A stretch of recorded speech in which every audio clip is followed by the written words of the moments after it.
What if I were to suggest that you play a key role in the awakening world? And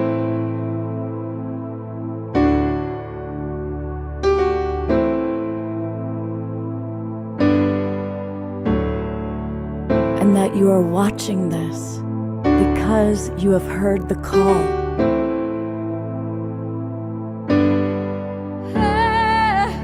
We can start right now by opening our hearts and minds.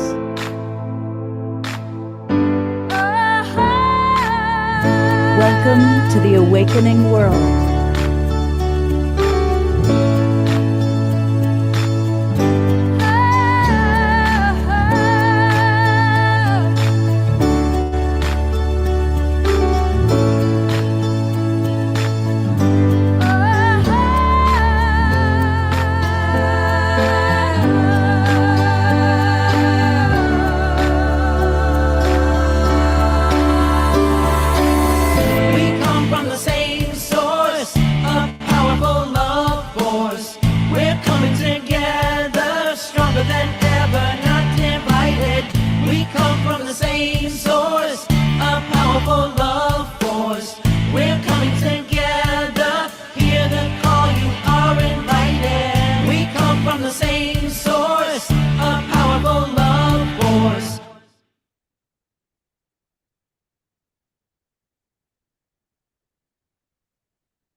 Good evening, everybody, and welcome to the Awakening World. I'm Love Coach Scott Thomas. I love hosting this show, and I really enjoy when we have our edition of Authors That We Love. And tonight you're going to meet four extraordinary human beings, each of whom is really on the cutting edge of consciousness. And we're going to meet them, learn about their new books, and have a dynamic conversation. And I will introduce each one of them one at a time a little bit later on in the show. But to get us rocking and rolling and moving and grooving, we're going to start the show, as we always do, with our beloved house musical artist, the inimitable, the extraordinary, the beloved, Mr. Omashar. Woo. Namaste, everybody. Greetings, Facebook and YouTube and our streaming partners. How cool. Looking forward so much tonight to see what arises. It's always an amazing and beautiful surprise. So I'm going to go to my planetary logo here and press some buttons.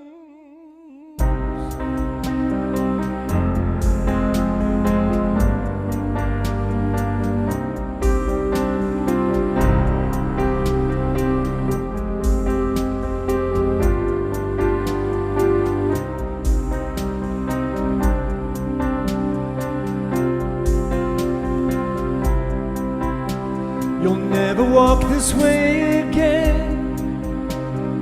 Lay down all your guards. Your loving hearts will lead the way. The door is open. The wonderful and the new is waiting patiently. Take a step and you will see all you've been dreaming. And now is the time you've been waiting for so long. I've been holding you through all ages, knowing I'd be with you once again.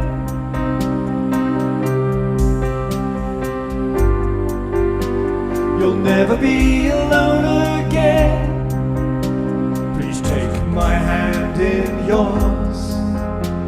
I love you just the way you are. You're my creation. The wonderful and the new is waiting patiently. Take a step and you will see all you've been dreaming. And now is the time we've been waiting.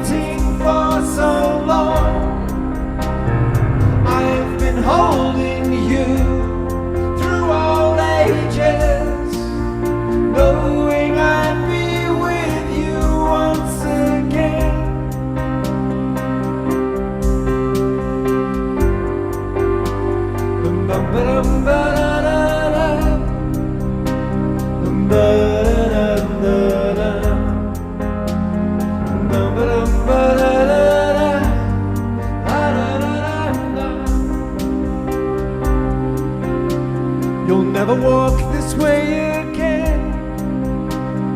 Lay down all your guards. Your loving hearts will lead the way. The door is open. And now is the time we've been waiting for so long.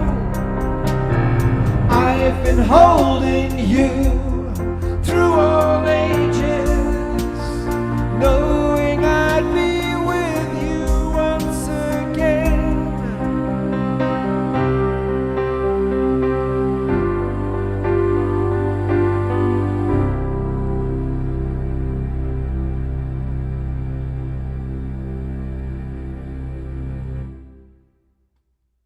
Let's all go to Gallery View, send some love and appreciation to our beloved Omar Shar. Thank you so much, my friend. My pleasure. Thank you so much. And Omar Shar will be back tonight for 2 more songs. And we will also be having prayer time at the end of the evening with our beloved Diara. So we'll let you know that.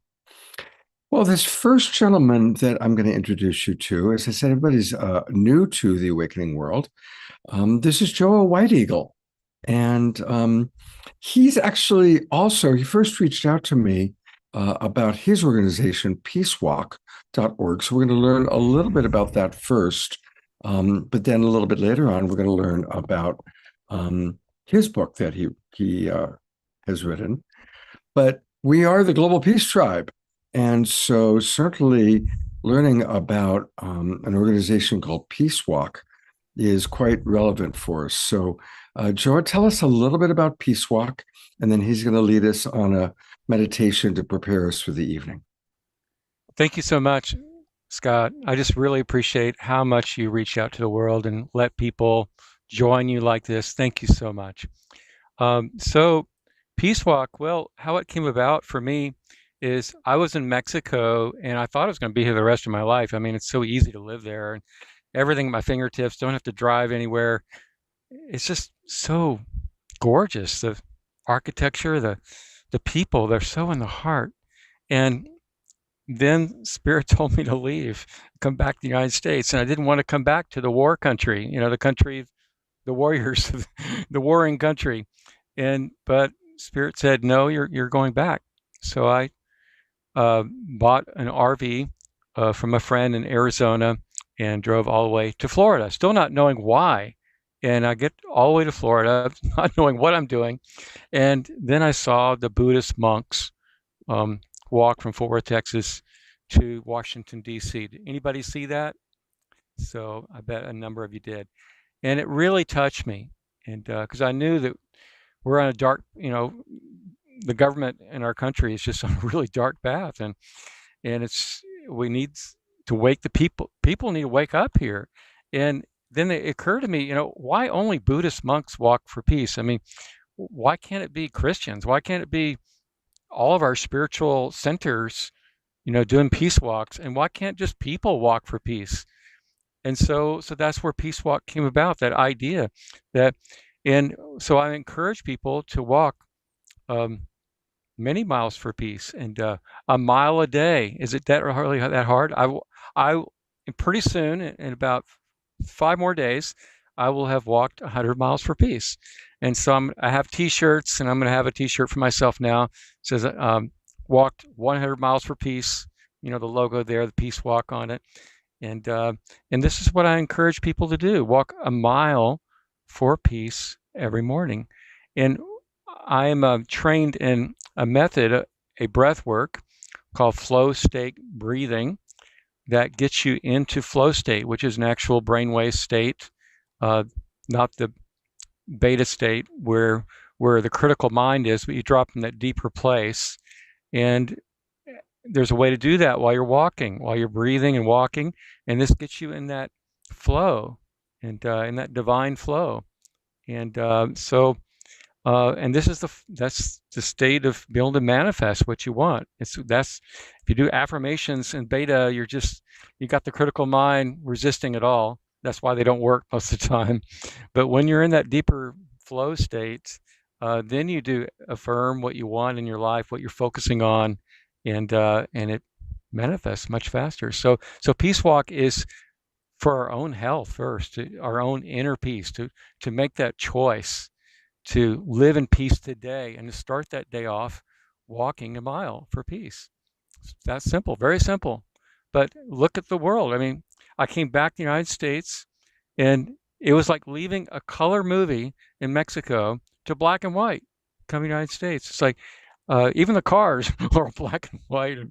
And people are all, nobody's connecting. Everybody's on their phones. Hello? Nobody. In Mexico, people say, Buenos dias. They connect eye to eye. They're still doing that, even though the cell phones are showing up. It's not, this is quite a society we live in right now. And so Peace Walk is a very simple answer for us to change it, to get out into real life, connect with people, the animals, nature, every day. And let's turn this around, because that's where world peace begins, is with all of us really connecting. So that's what I have to say. Beautiful, beautiful. Yeah. There's some wonderful comments coming in. Cyril Craig writes, yes, I totally agree.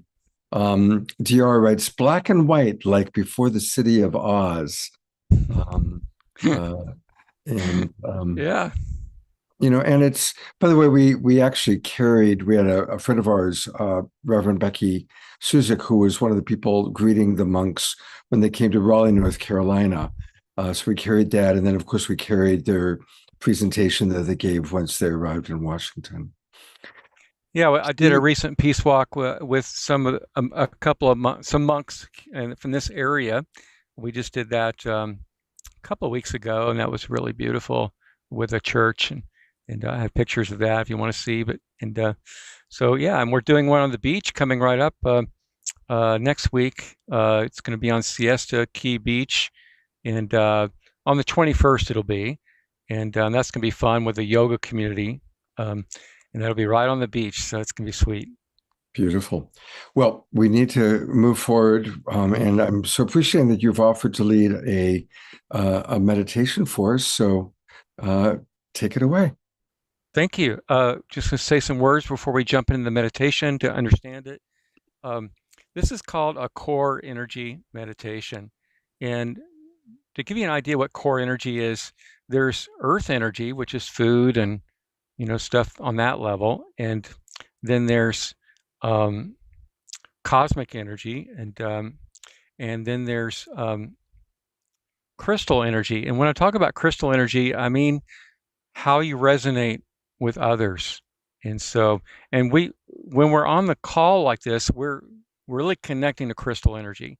And or whenever you go to a concert, or when you really connect with other people or your lover, this is crystal energy, and it just it just really fills you up, right? The thing is including crystal energy, even all these energies are temporary except core energy. Core energy is infinite and always available, no matter what, and it is the energy that heals you. It's the energy that you go to when you sleep at night. You're connecting back with your core energy. It's the energy of your soul, of your I am. And so that's what we're going to do. We're going to do a core energy meditation to really come back to home plate. So here we go. So get yourself really nice and comfortable, and you can close your eyes or keep them slightly open.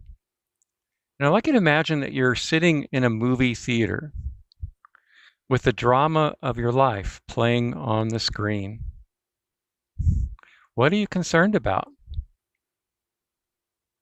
Just notice that. And now notice how close you're sitting in front of the screen. Are you close to the front of the theater, the middle, or the back? Now, in this meditation, I invite you to stand up and turn your back from the screen of your life and walk back towards the projector room. And as you walk away from your world, notice how the sounds are getting quieter and the movie picture getting dimmer. Now open the door of the projector room and step inside, where all you hear is the quiet hum of the projector.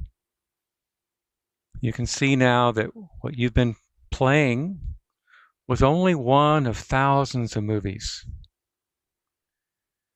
Feeling tired of seeing your old drama, you decide to watch something different. There are many choices, but for now, a movie reel that says, X. Nothing to do. No worries. Just feel the warm sun on your belly and chest. Hear the waves cascading into foam. You realize you really need this vacation to rejuvenate yourself. So you decide to stay here as long as needed. You deserve this vacation. Allow your mind to vacate. Be undistracted awareness. Every time a thought comes up, just let it go on by, like those puffy clouds in the sky. Allow feelings to move without adding more story to them. They're just thoughts and feelings. The only thing important now is no thing. Spaciousness. Pure awareness. Notice the deep stillness and relief of no longer having to play that old movie. You can just be here in the sunshine of your pure presence, completely removed from a world. You can create another movie later, but for now, allow yourself to be still in the absolute.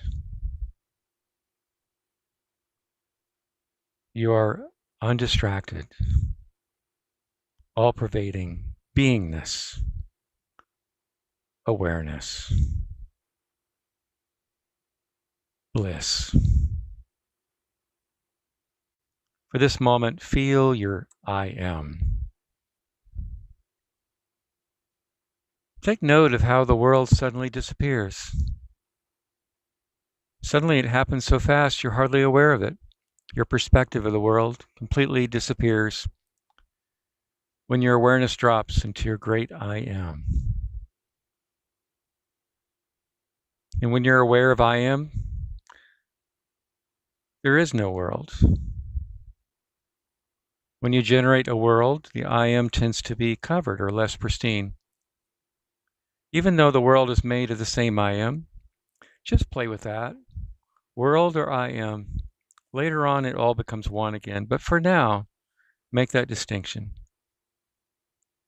Drop the world. Feel the instant energetic relief. It's like your body can suddenly breathe again. Suddenly, when it drops away, the energy body goes, I am. And that's the truth. That's what's real. Let me just rest in what is real. And forget about my self-consciousness that's always operational when it perceives a world. Let me drop beyond form, label, and other, and revel in the reality of being oblivious to the world and being aware of the God within me,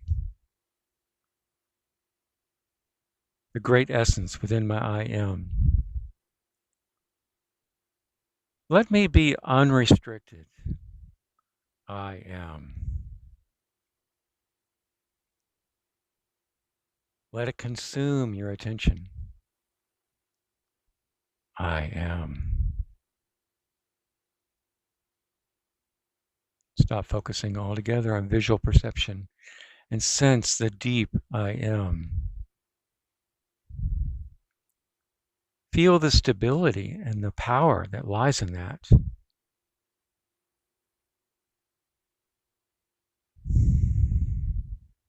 Give yourself permission to recharge, to plug back into I am that I am. I know that I know. I am pure awareness. Drop into this. It's your only responsibility now.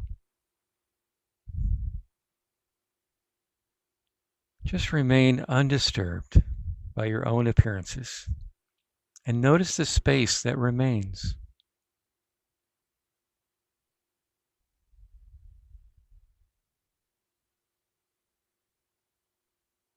So powerful, so indestructible.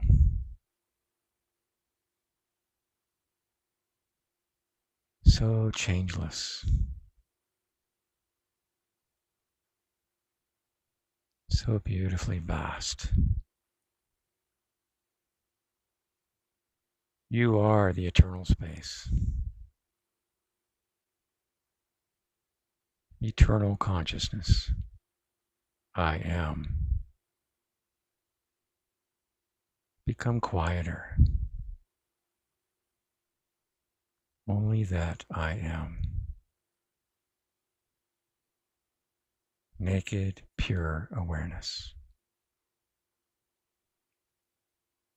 Isness. Being.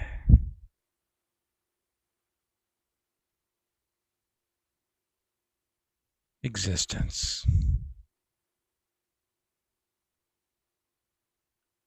Relief.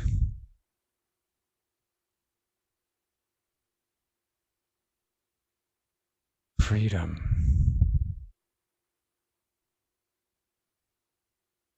Great Spirit, I am.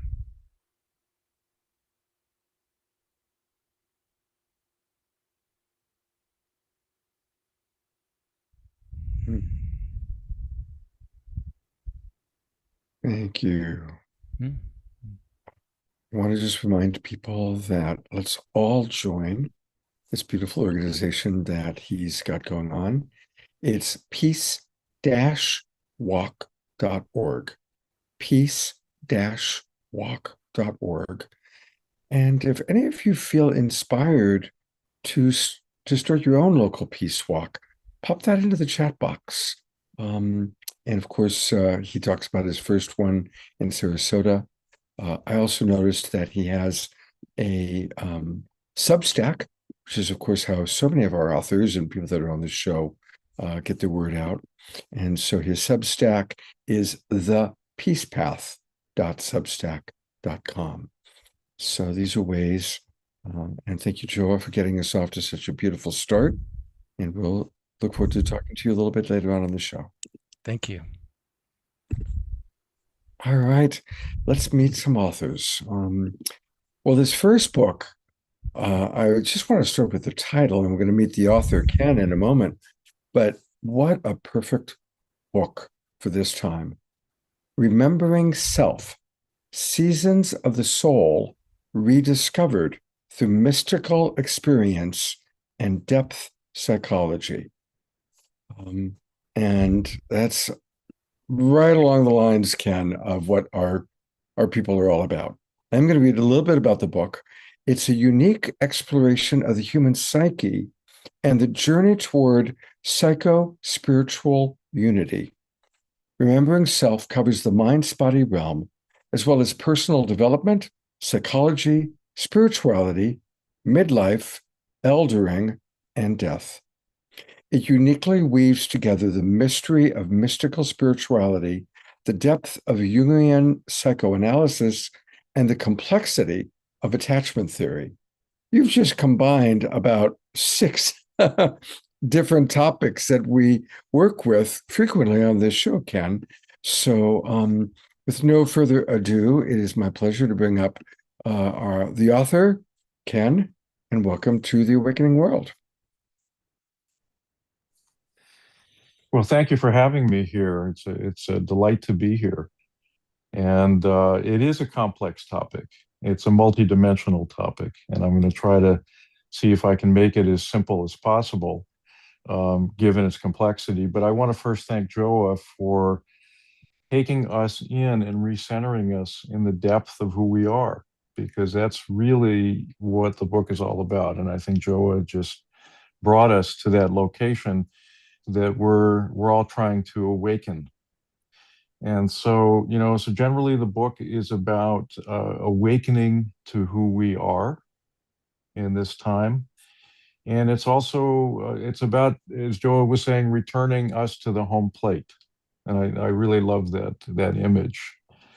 But it's also about, from a Jungian and depth psychology perspective, it's about the journey through the labyrinthine process of the seasons and how we come to forget who we are, but then later in life begin to remember who we are and relink to the deeper aspects of who we are. So remembering is also, it's the memory, it's the retrieval of the soul, it's the relinking to the soul, but it's also a bringing back together the pieces of us that become cast off, that become forgotten, sometimes exiled from who we are, and gathering up all of those pieces back into their original whole. And also looking at the psyche on a very multidimensional level, and understanding that the self is a multidimensional phenomenon. It isn't just the small self. It isn't just the self with the big S, the deep self, the energetic unity of unity awareness of deeper being, but all of these dimensions interacting together, because we are living in a human matrix. We are living a human life. And we have a number of tasks that we are here to engage as we immerse ourselves in this incarnation.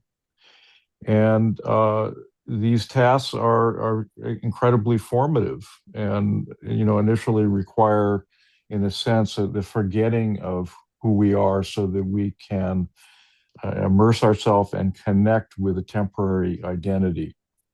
And this temporary identity is necessary to begin to join the human project, to bond into the human world, to attach to primary caregivers, to become part of the human project, the human community, and to engage in the collective system that we're a part of, or at least we're trying to interact with in some effective way. It's not until these layers or these foundations of personality are laid that we can begin to uncover and relink to a deeper level of who we are. So it's generally these transitional points between childhood and adulthood, or what I call the first adulthood, and the second adulthood, which takes us into midlife, and then transitions points into elderhood, which I'm finding myself transitioning into at this point, and finding it to be a whole different kind of initiation. And so we travel through this universal process, which some would call kind of a metapsychological process. And there are universal tasks that we engage, as we begin to make, conscious efforts to, as Joe was doing, to recenter, but also to consciously bring forward the deeper aspects of being, so that they begin to live into life, and they begin to inform us. And inform, not just inform us about who we are, but inform our behavior, inform our intention. And I think, Joe is a prime example of someone who is bringing the deepest intention into manifestation, and bringing this manifestation into life in a way that is intentionally curating you know, a movement toward peace and toward unity, which is an incredible project of, I think, of post midlife.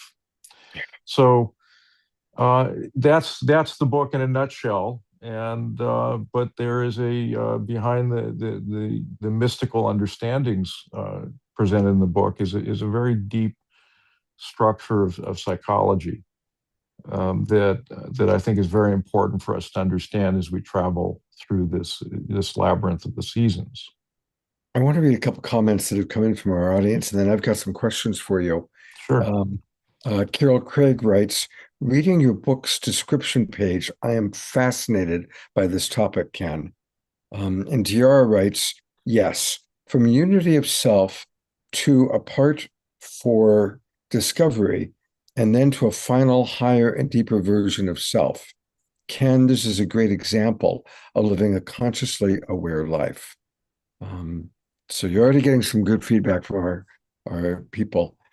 So my question for you, because it's your first time on the show, so getting acquainted, you have 4 decades as a clinical psychologist, which is a very intellectual approach to reality. But of course, right in your book's title, you talk about the mystical experience as well as depth psychology. So in your own personal life, what would you be willing to share with us about your juxtaposition of mystical experiences with your own understanding of your own psychology?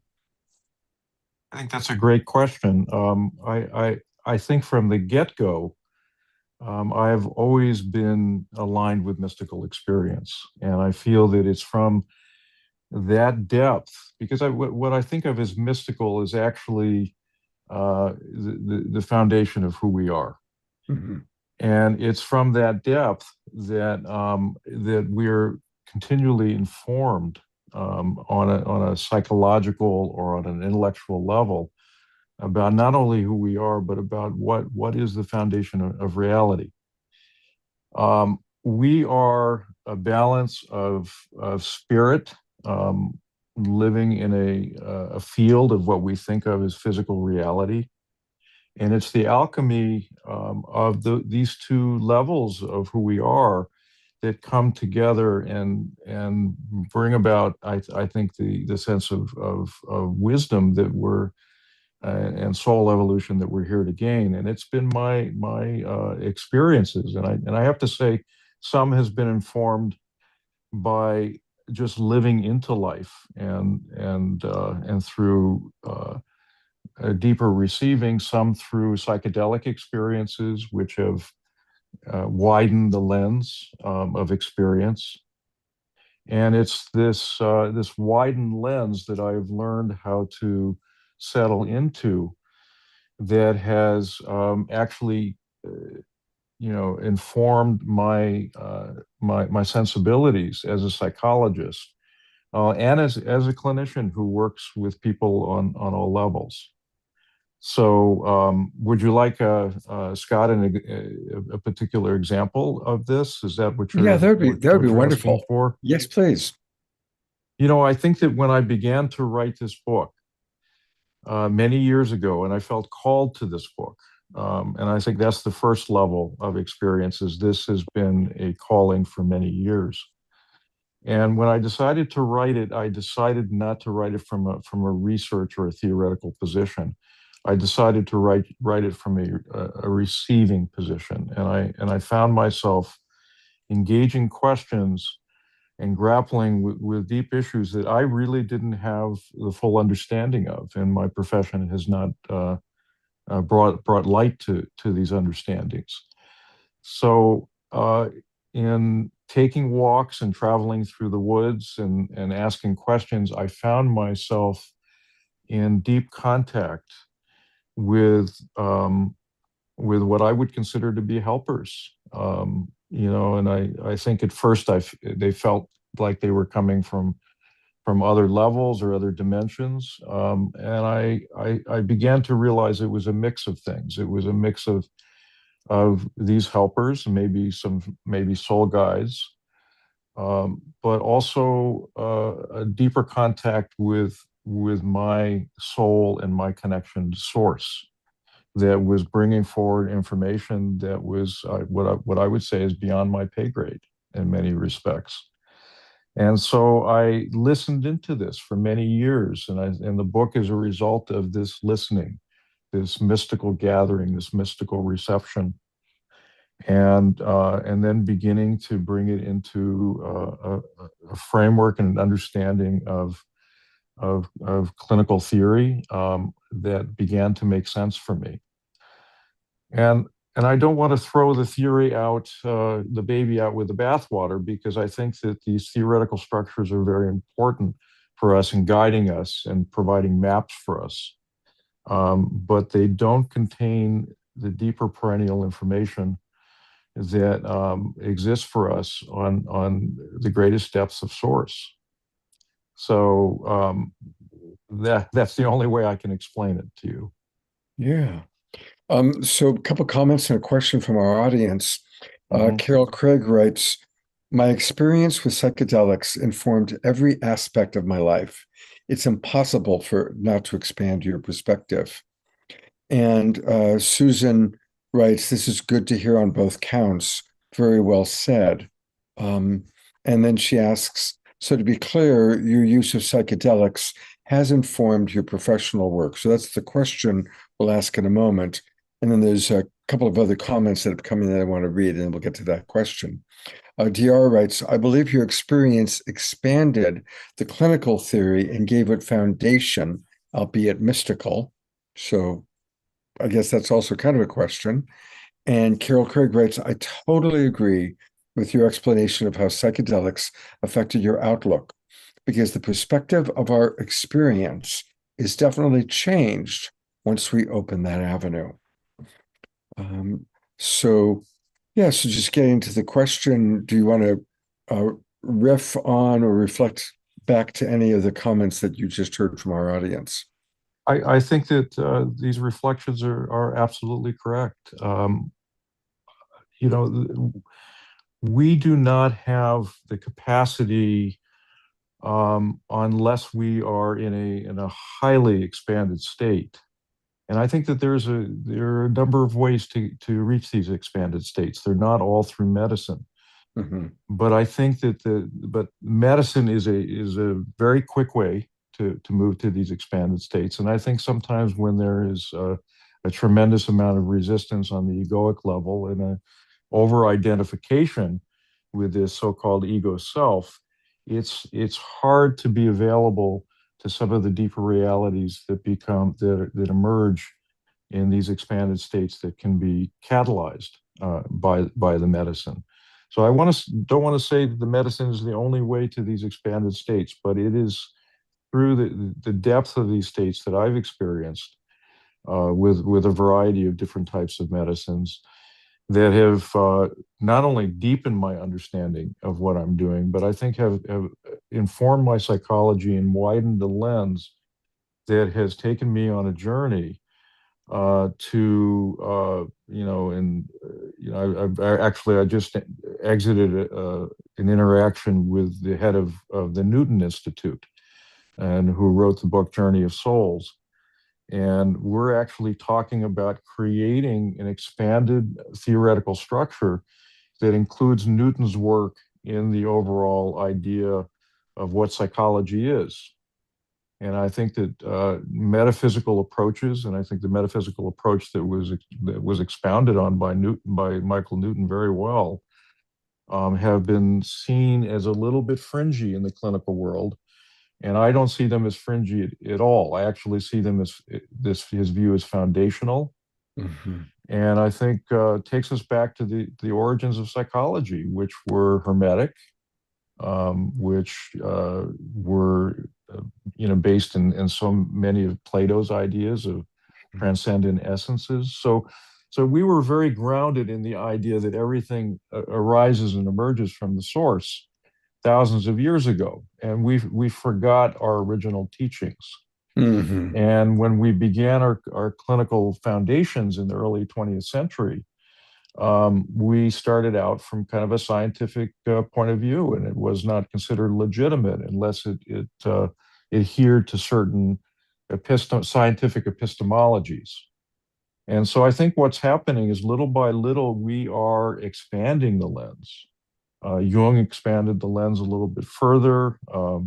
Groff and Wilber and those who are the founders of the transpersonal schools, and based a lot in psychedelic work. And I was a dear friend of Houston Smith's, and I knew Ram Dass, and many of these current perspectives are now moving away from what we think of as metaphysics, and we're integrating them into what we think of is the whole picture of the psyche, because there is no separation.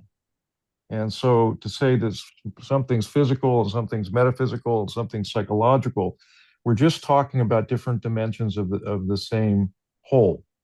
Yeah.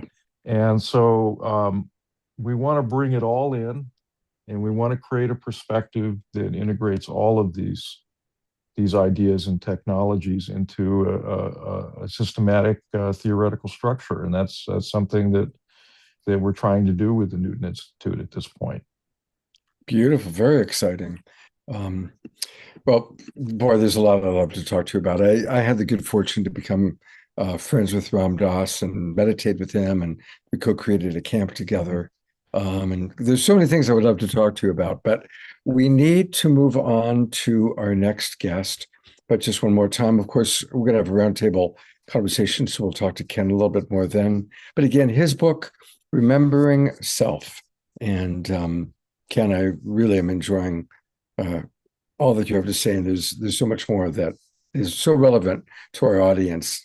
Eldering, we should do a whole show just on eldering, because a lot of us are moving into that time or have moved into that I'm time. here for that. My first book was called Elders on Love.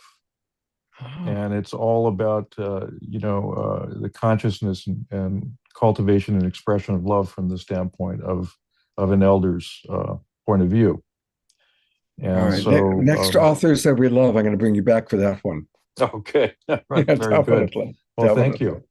All right. Thank you. Thank you very much. All right.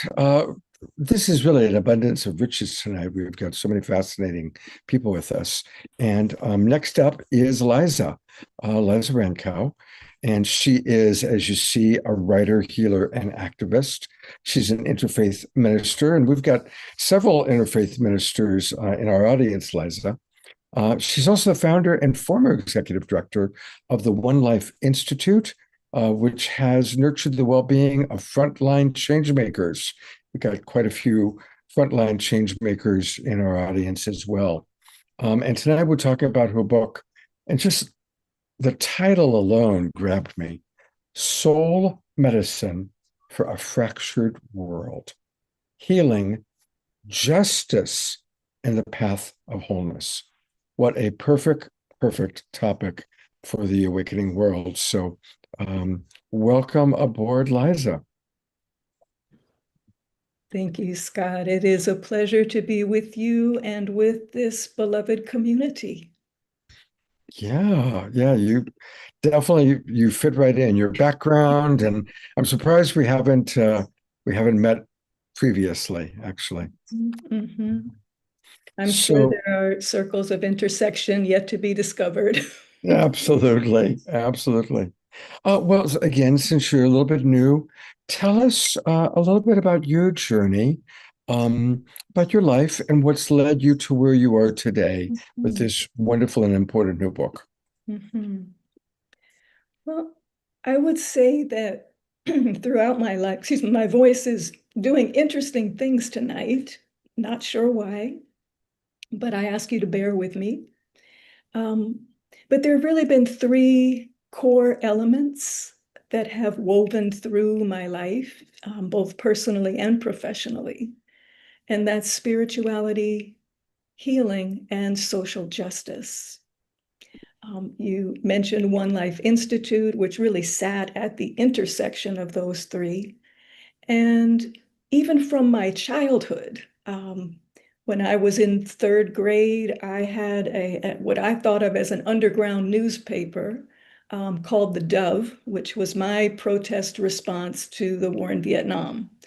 And I've always been drawn to the essence of spirituality more than any doctrinal or institutional expressions of it.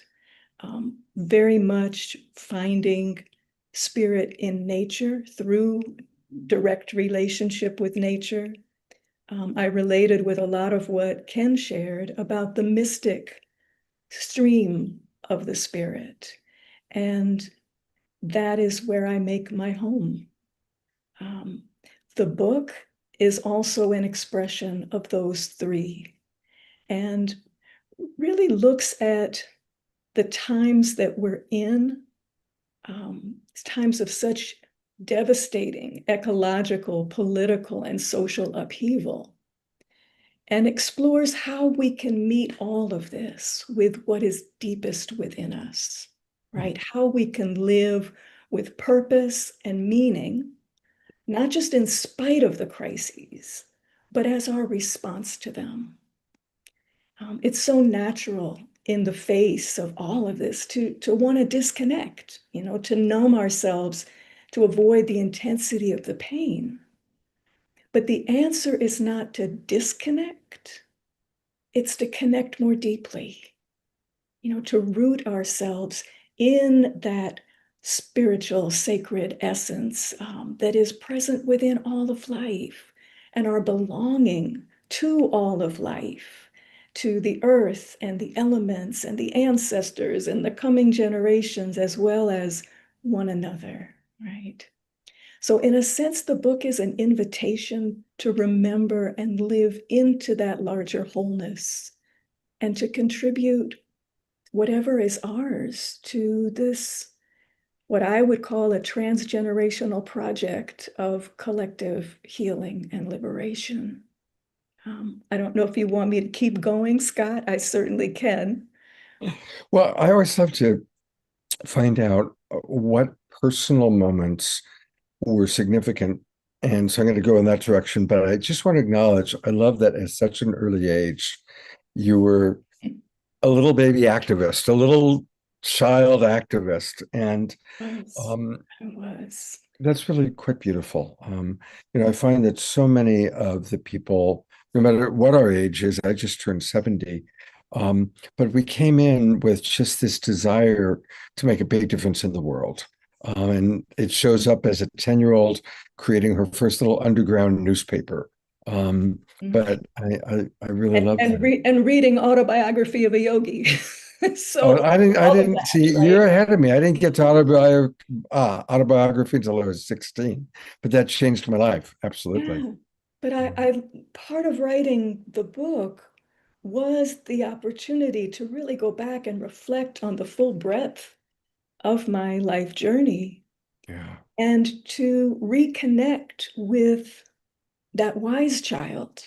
I had done healing on the wounded child, but bringing this book forth really brought that wise spiritual activist, third grader, back into my life in a very, very important way. And so I feel like I've been trying to get back to what she knew, that I took the circuitous route. Somebody said in the chat before, the union to the distinction in order to explore and learn and, stumble and go through all that we go through, and then finding our way back to what we knew when we came in. So let's talk about the unique juxtaposition of this innocent girl who's become the woman and all about healing, but also justice. Those two don't always go together. They ideally go together, Right. but quite often you get the more angry activist. So how have you balanced your interest in healing and your social activism? Yeah. Well, part of my circuitous journey was forgetting that integration and going between the two, right? Periods of deep spiritual exploration, healing, communion, and periods of, assertive in the streets, social justice work, and suffering the ravages of that schism. Mm. And it was really over time of necessity to rediscover their integration, that they're more like the in-breath and the out-breath. How could they be separate? We need both. I think we're called into both, and each enriches the other, right? That our spiritual depth and our mystic connection with source and with oneness not only nourishes and sustains our capacity to be agents of transformation in the world, but it allows us to engage that work from a deeper place, right? Not from the ego personality self, but from the worldview of mystic oneness, Mhm. from the vision of a possibility beyond the choices that we see in the dominant culture. Question I like to ask my friends that are activists: how are you doing with keeping your spirits up given the state of the world? Having been an activist for so long Mhm. and seeing, a president that's making the choices that are being made, or whoever's making those choices, both the impact on the environment, the impact on peace in the world. How's your activist heart managing with that? Mhm. Mhm. Scott, that really is the substance of my book, Hmm. is how can we engage these times in a transformative way?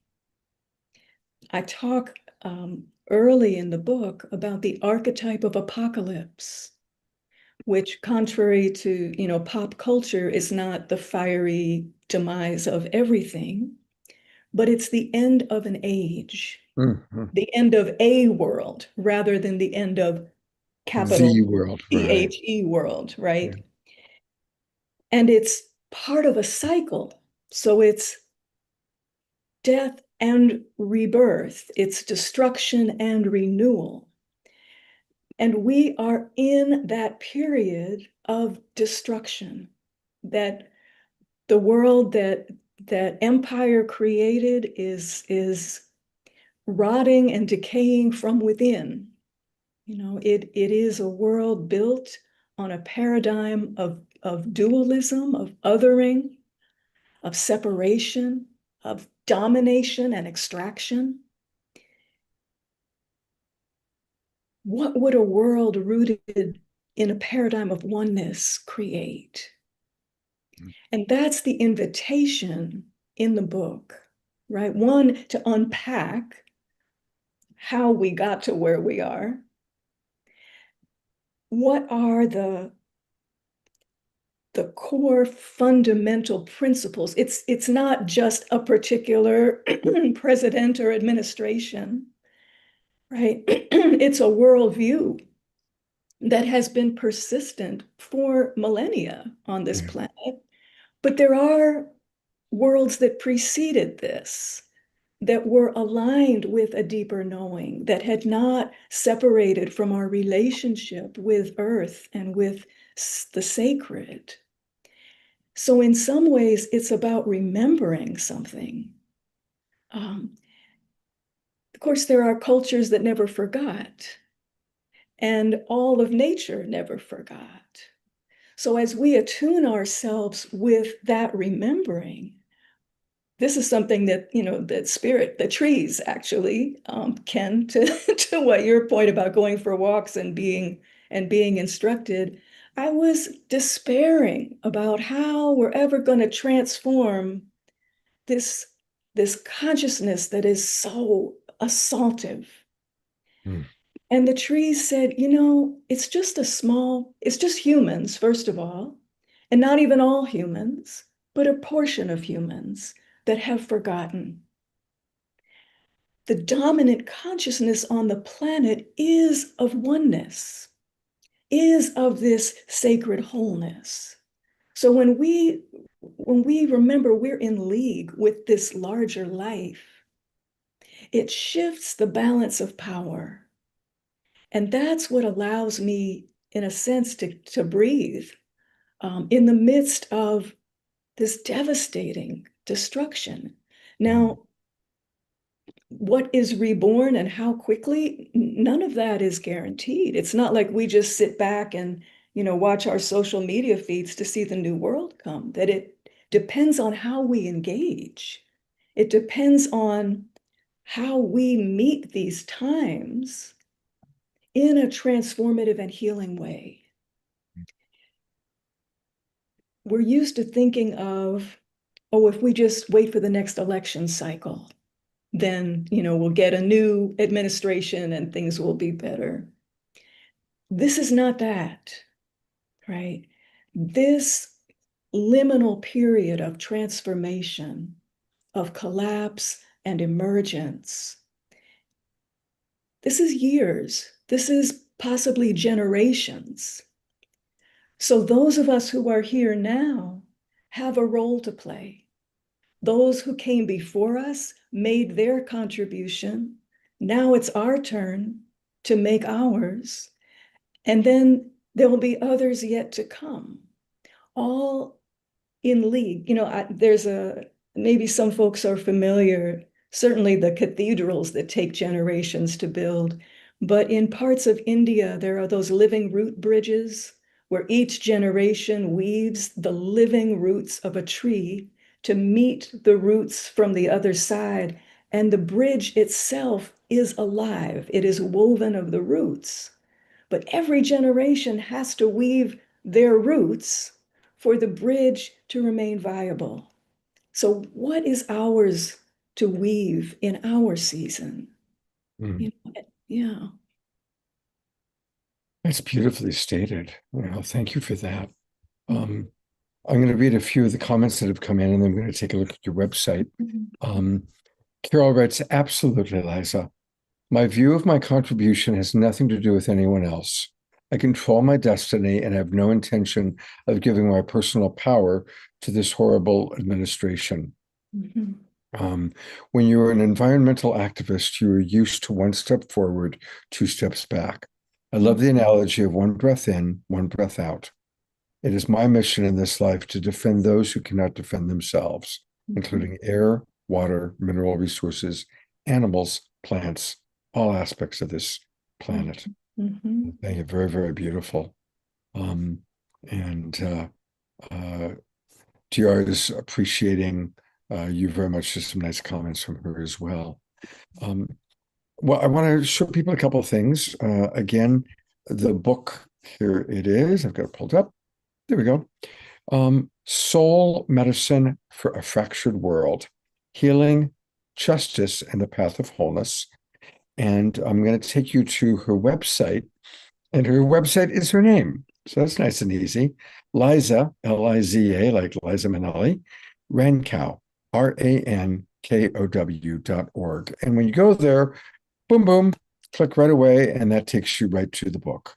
And so, very important book. And Liza, I think we've all really enjoyed how you express yourself. And thank you for a lifetime, starting at 10 years old on to today, a lifetime of service to our awakening world. And we'll look forward to seeing you during our roundtable conversation. Beautiful. Thank you so much, Scott. Okay, it is time, to integrate all this wisdom from Joa and Ken and Liza, and we still have another author to meet, Kimberly, but it's mid-show break time, which means it's time to go to Omashar, get up, move, groove, dance to the music, go to the bathroom if need be. That's what I'm going to do, to be honest. And take it away, Brother Omashar.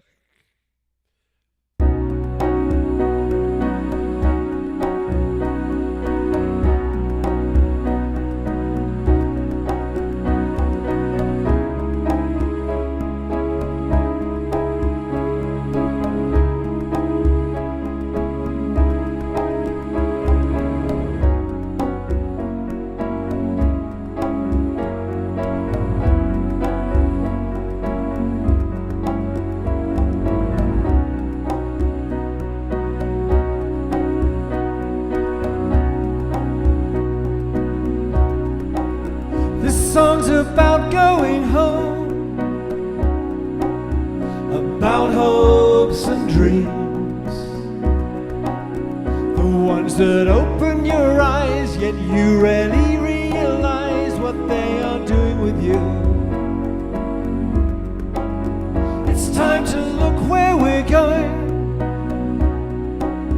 and choose our destiny.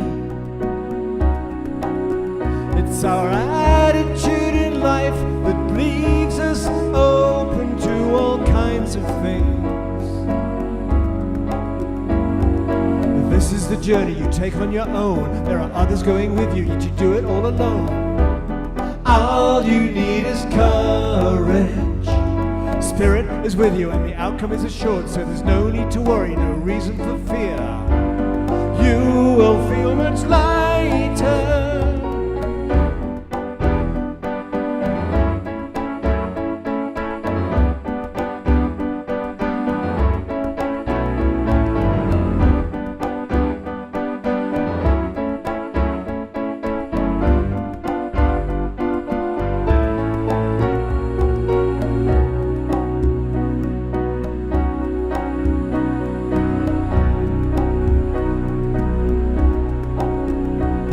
Use what you know well,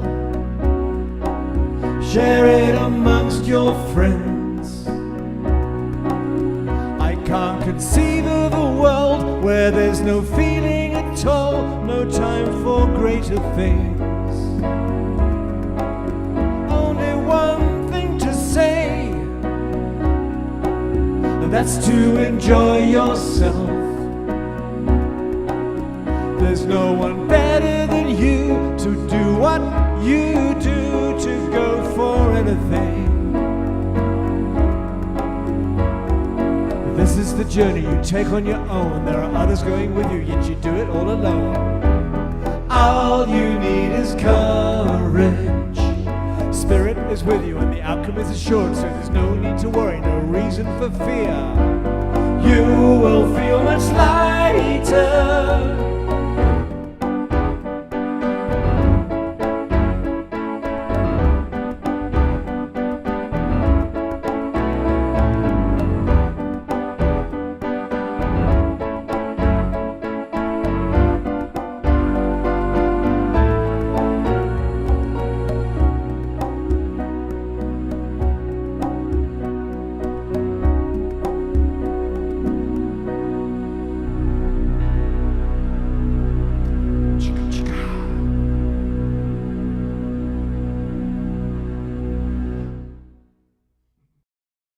I love that song. Gotta go to Gallery View, Thank you. send some love and appreciation. That's such a heartfelt song. I love that one. It is. It's interesting that when I was tuning into what to bring tonight, that all heartfelt, I felt like rocking, rolling it, but it shows. I mean, both Ken and Liza, holy smoke. I can't wait for Kimberly, but I'm just so touched by the reality of what they've shown and their eloquence and their ability to transmit it clearly and concisely. Thank you so much, both of you. And Joe, you rock, brother. Taking us, looking forward. See you. Well, for some reason, my camera just went weird, and it's literally not loading, but you'll still hear my voice, and I'm going to bring up our next author, Kimberly Engels. And welcome, Kimberly. Thank you for patiently waiting. I hope you've enjoyed meeting your fellow authors. And I'm really excited for what you're going to be sharing, because, again, it just fits right into what our show is all about. In fact, last Saturday night, our show was all about the disclosure, the beginning, the little itty bitty teeny weeny beginning of disclosure of government files. But let me read to you the name of her book. It's so perfect for us. Contact and Multi-Dimensional Subjectivity Towards Phenomenology of Disclosure. And that's what's happening. Amazing timing for us. So same question as I've asked everybody else. If you could just maybe share with our audience a little bit about your history, your background, and what has led you to writing this very important book. Yeah, so thank you so much, Scott, and I'm really happy to be here. And I actually really think that this my book ties in with the themes of the other books. And so, my history, I'm a philosophy professor. I'm still in academia. And I really wasn't interested in anything having to do with spiritual topics for a very long time, leading up until 2020, when I the UFO phenomenon, basically some of the things happening in the news cycle and some of the documentaries coming out, caught my eye. And I didn't really know much of what it was about at first. I really thought it was just, about potentially extraterrestrial crafts, these unknown objects, these physical objects that we didn't know what they were.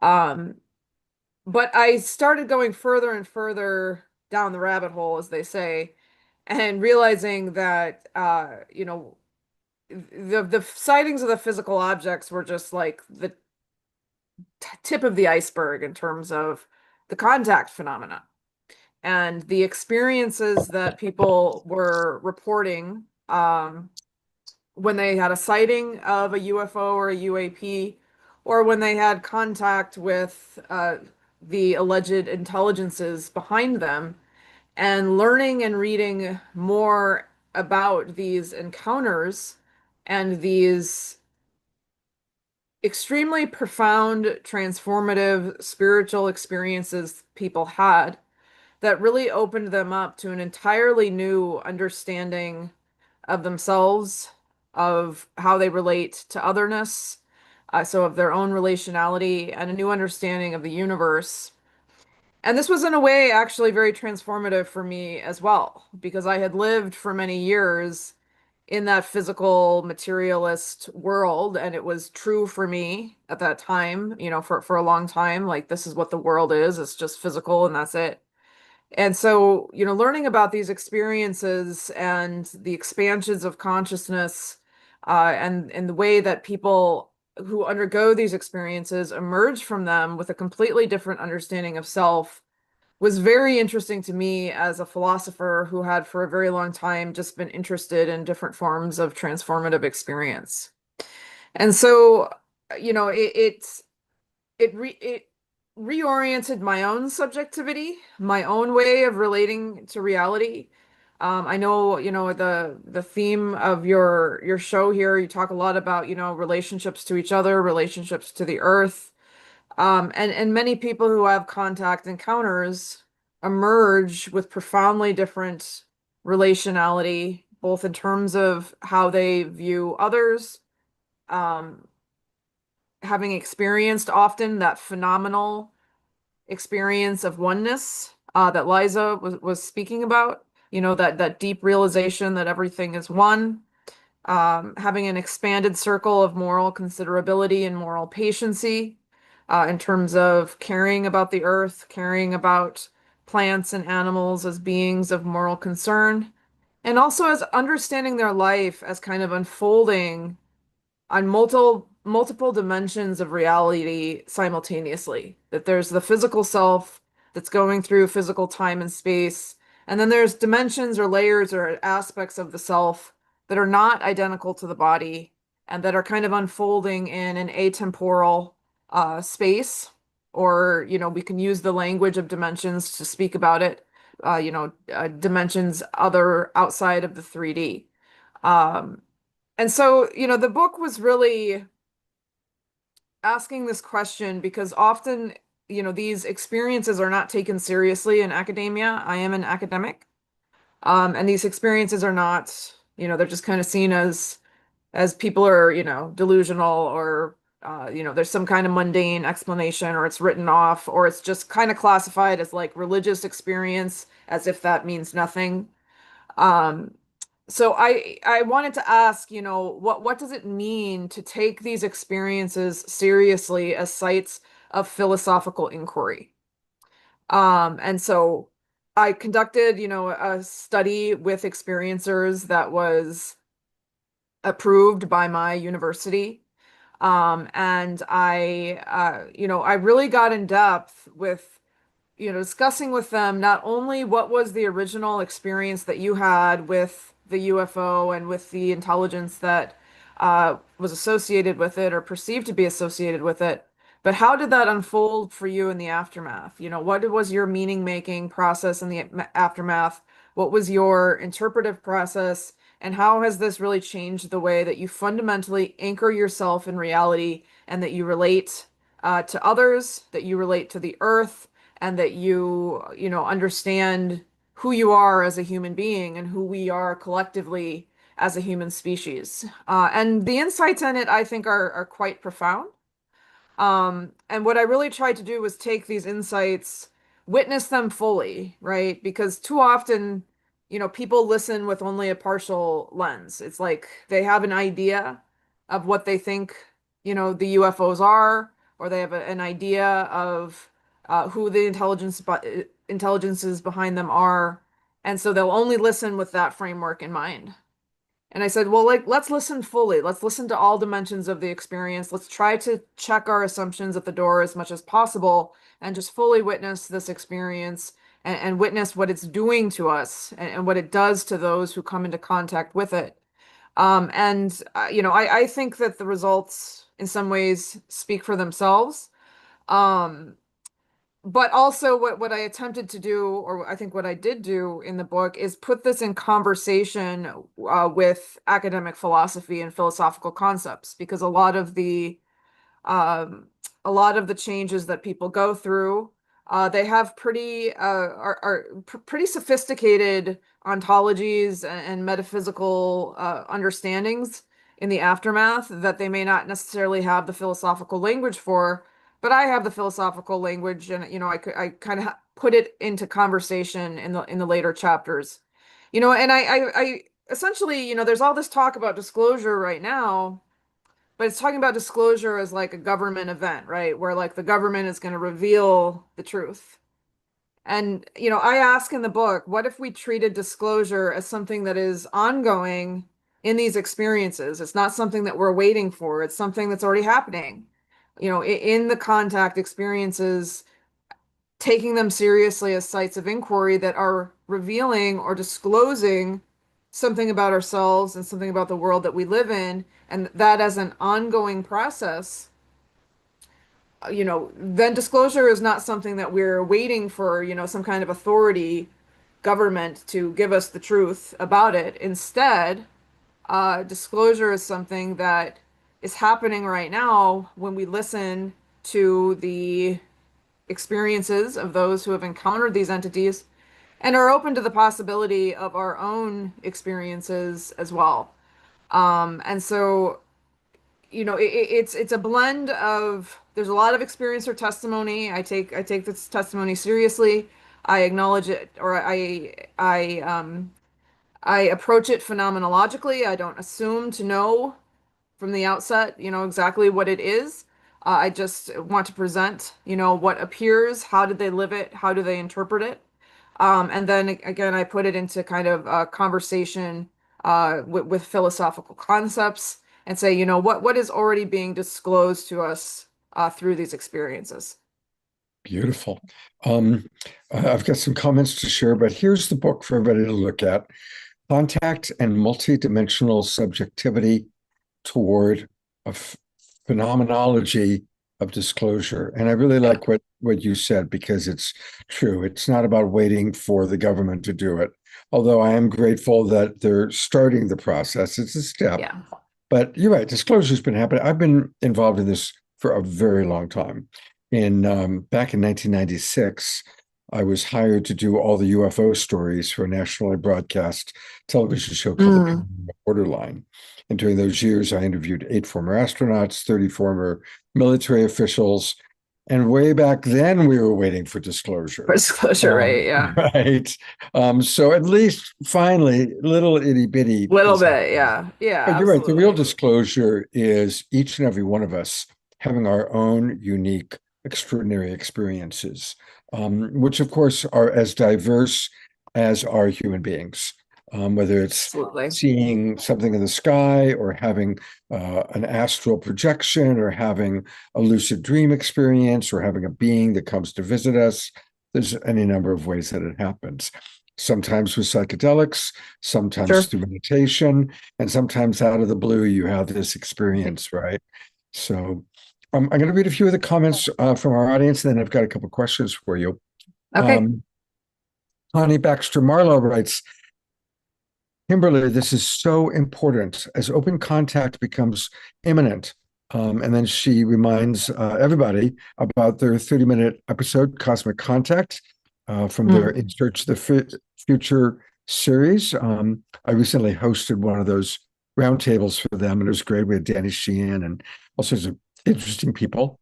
Diara writes, academia basically relies on what can be seen, while we know that the maturity of reality actually lies beneath.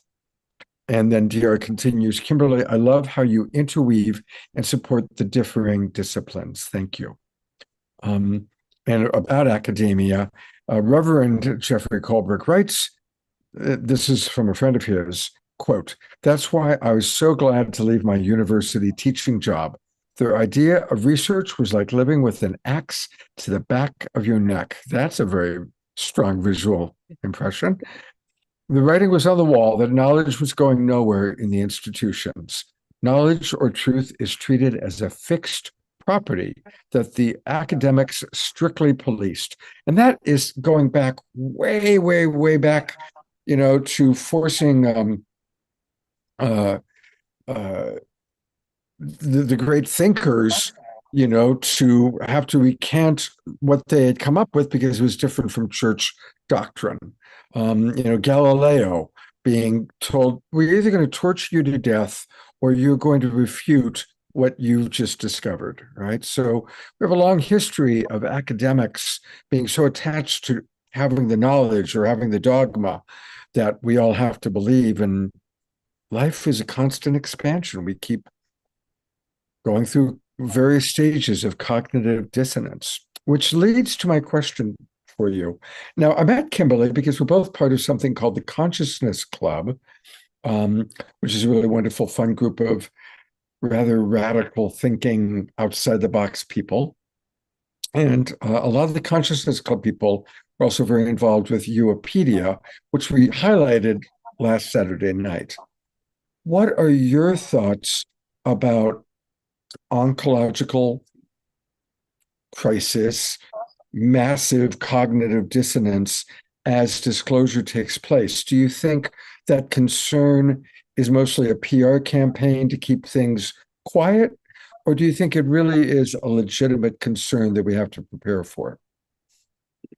Yeah, so I mean, that's an interesting question. And going back to what the comment that you read about, that boundary policing of academia. The first chapter of the book is called Taking Experiencers Seriously, and basically epistemic injustice and why it is so difficult to take these types of experiences seriously in the academy.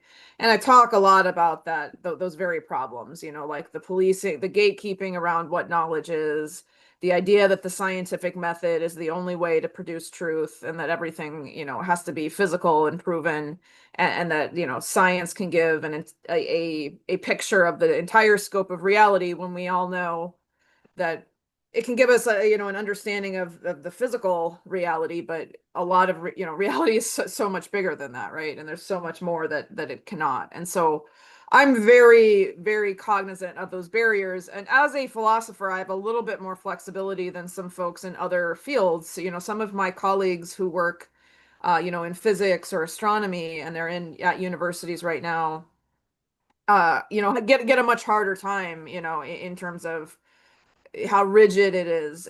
Philosophy has a little bit more flexibility because I can critique those boundaries. I can talk about, the epistemic assumptions that people are making and whether those are justified or not. So I just wanted to comment about that.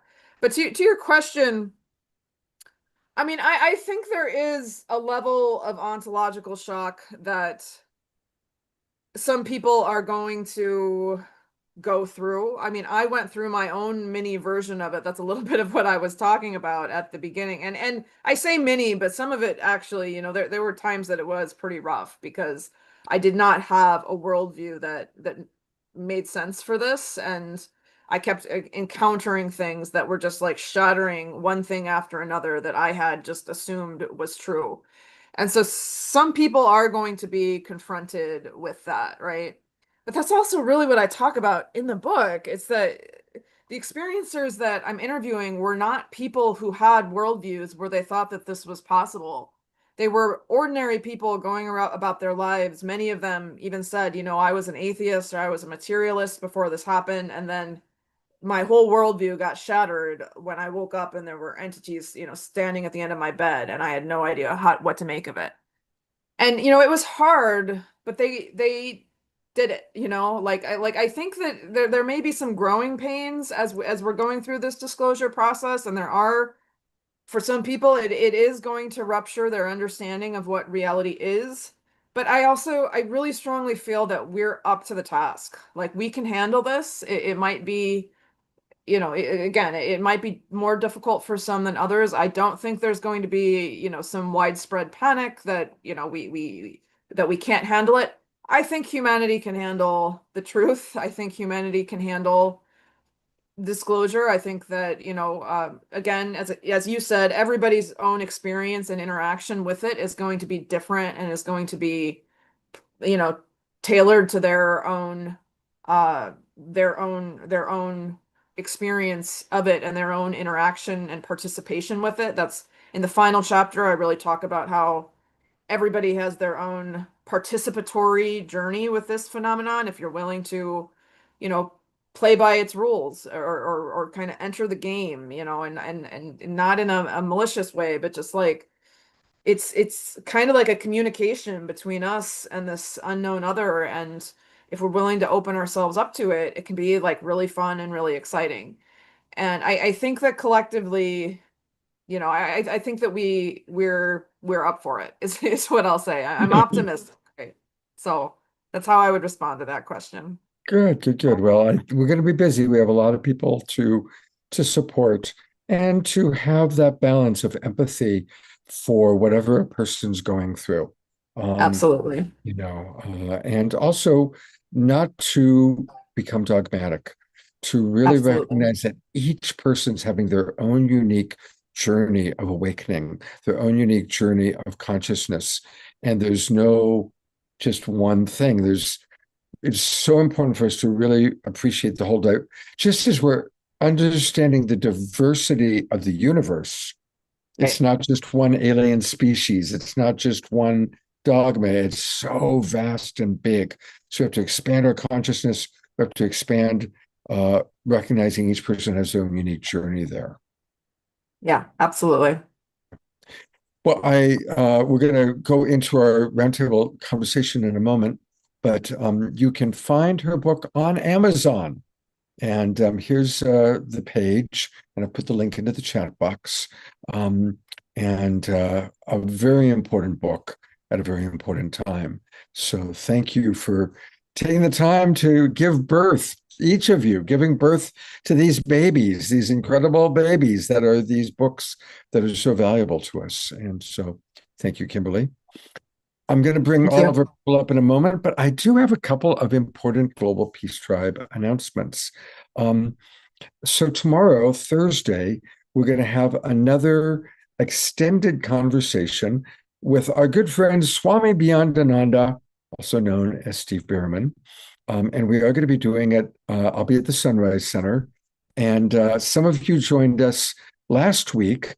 And we enjoyed that so much. It was a bit of an experiment. We're going to do it for a longer period of time. So there will be more time for you to interact with Swami. And I've put into the chat box the Zoom link. So join us at 5 p.m. tomorrow, Thursday, 5 p.m. Pacific time, 8 p.m. for where Kimberly is, because she's on the East Coast. And we're going to have a conversation with Swami, and I'll be there kind of bringing all of you into the Zoom room. And that's going to be a special event happening tomorrow. I also really want to encourage everybody to consider joining our Relationship Mastery course.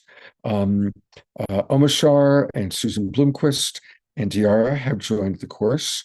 And what we've decided to do is we're opening it up So we're going to do 14 more weeks every Saturday. But if people don't want to do the whole 14 weeks, you can do it one course at a time. And I'm going to put into the chat box right now what this Saturday's course is going to be. And I'll also read it for those of you who are tuning in on Facebook and YouTube.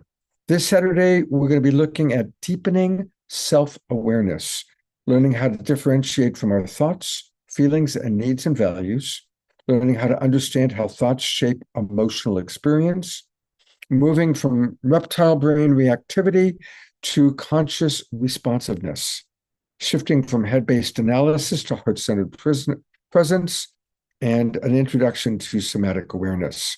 Our body is a messenger. Our body is the source of information.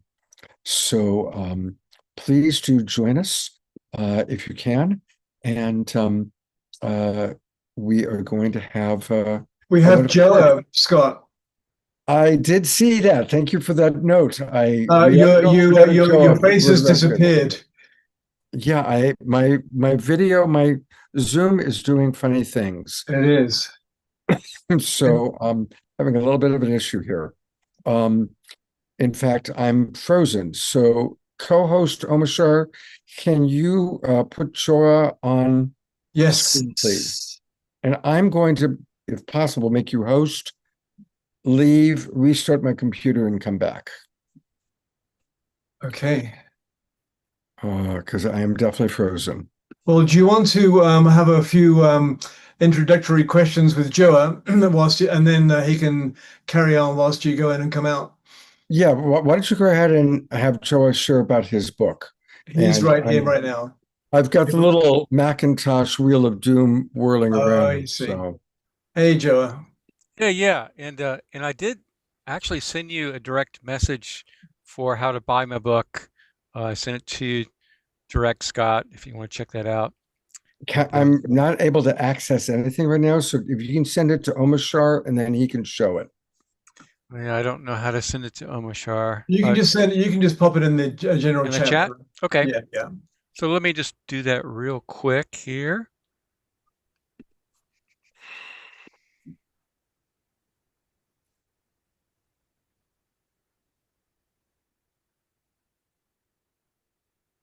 Here we go. I think it went through. Awesome. Good.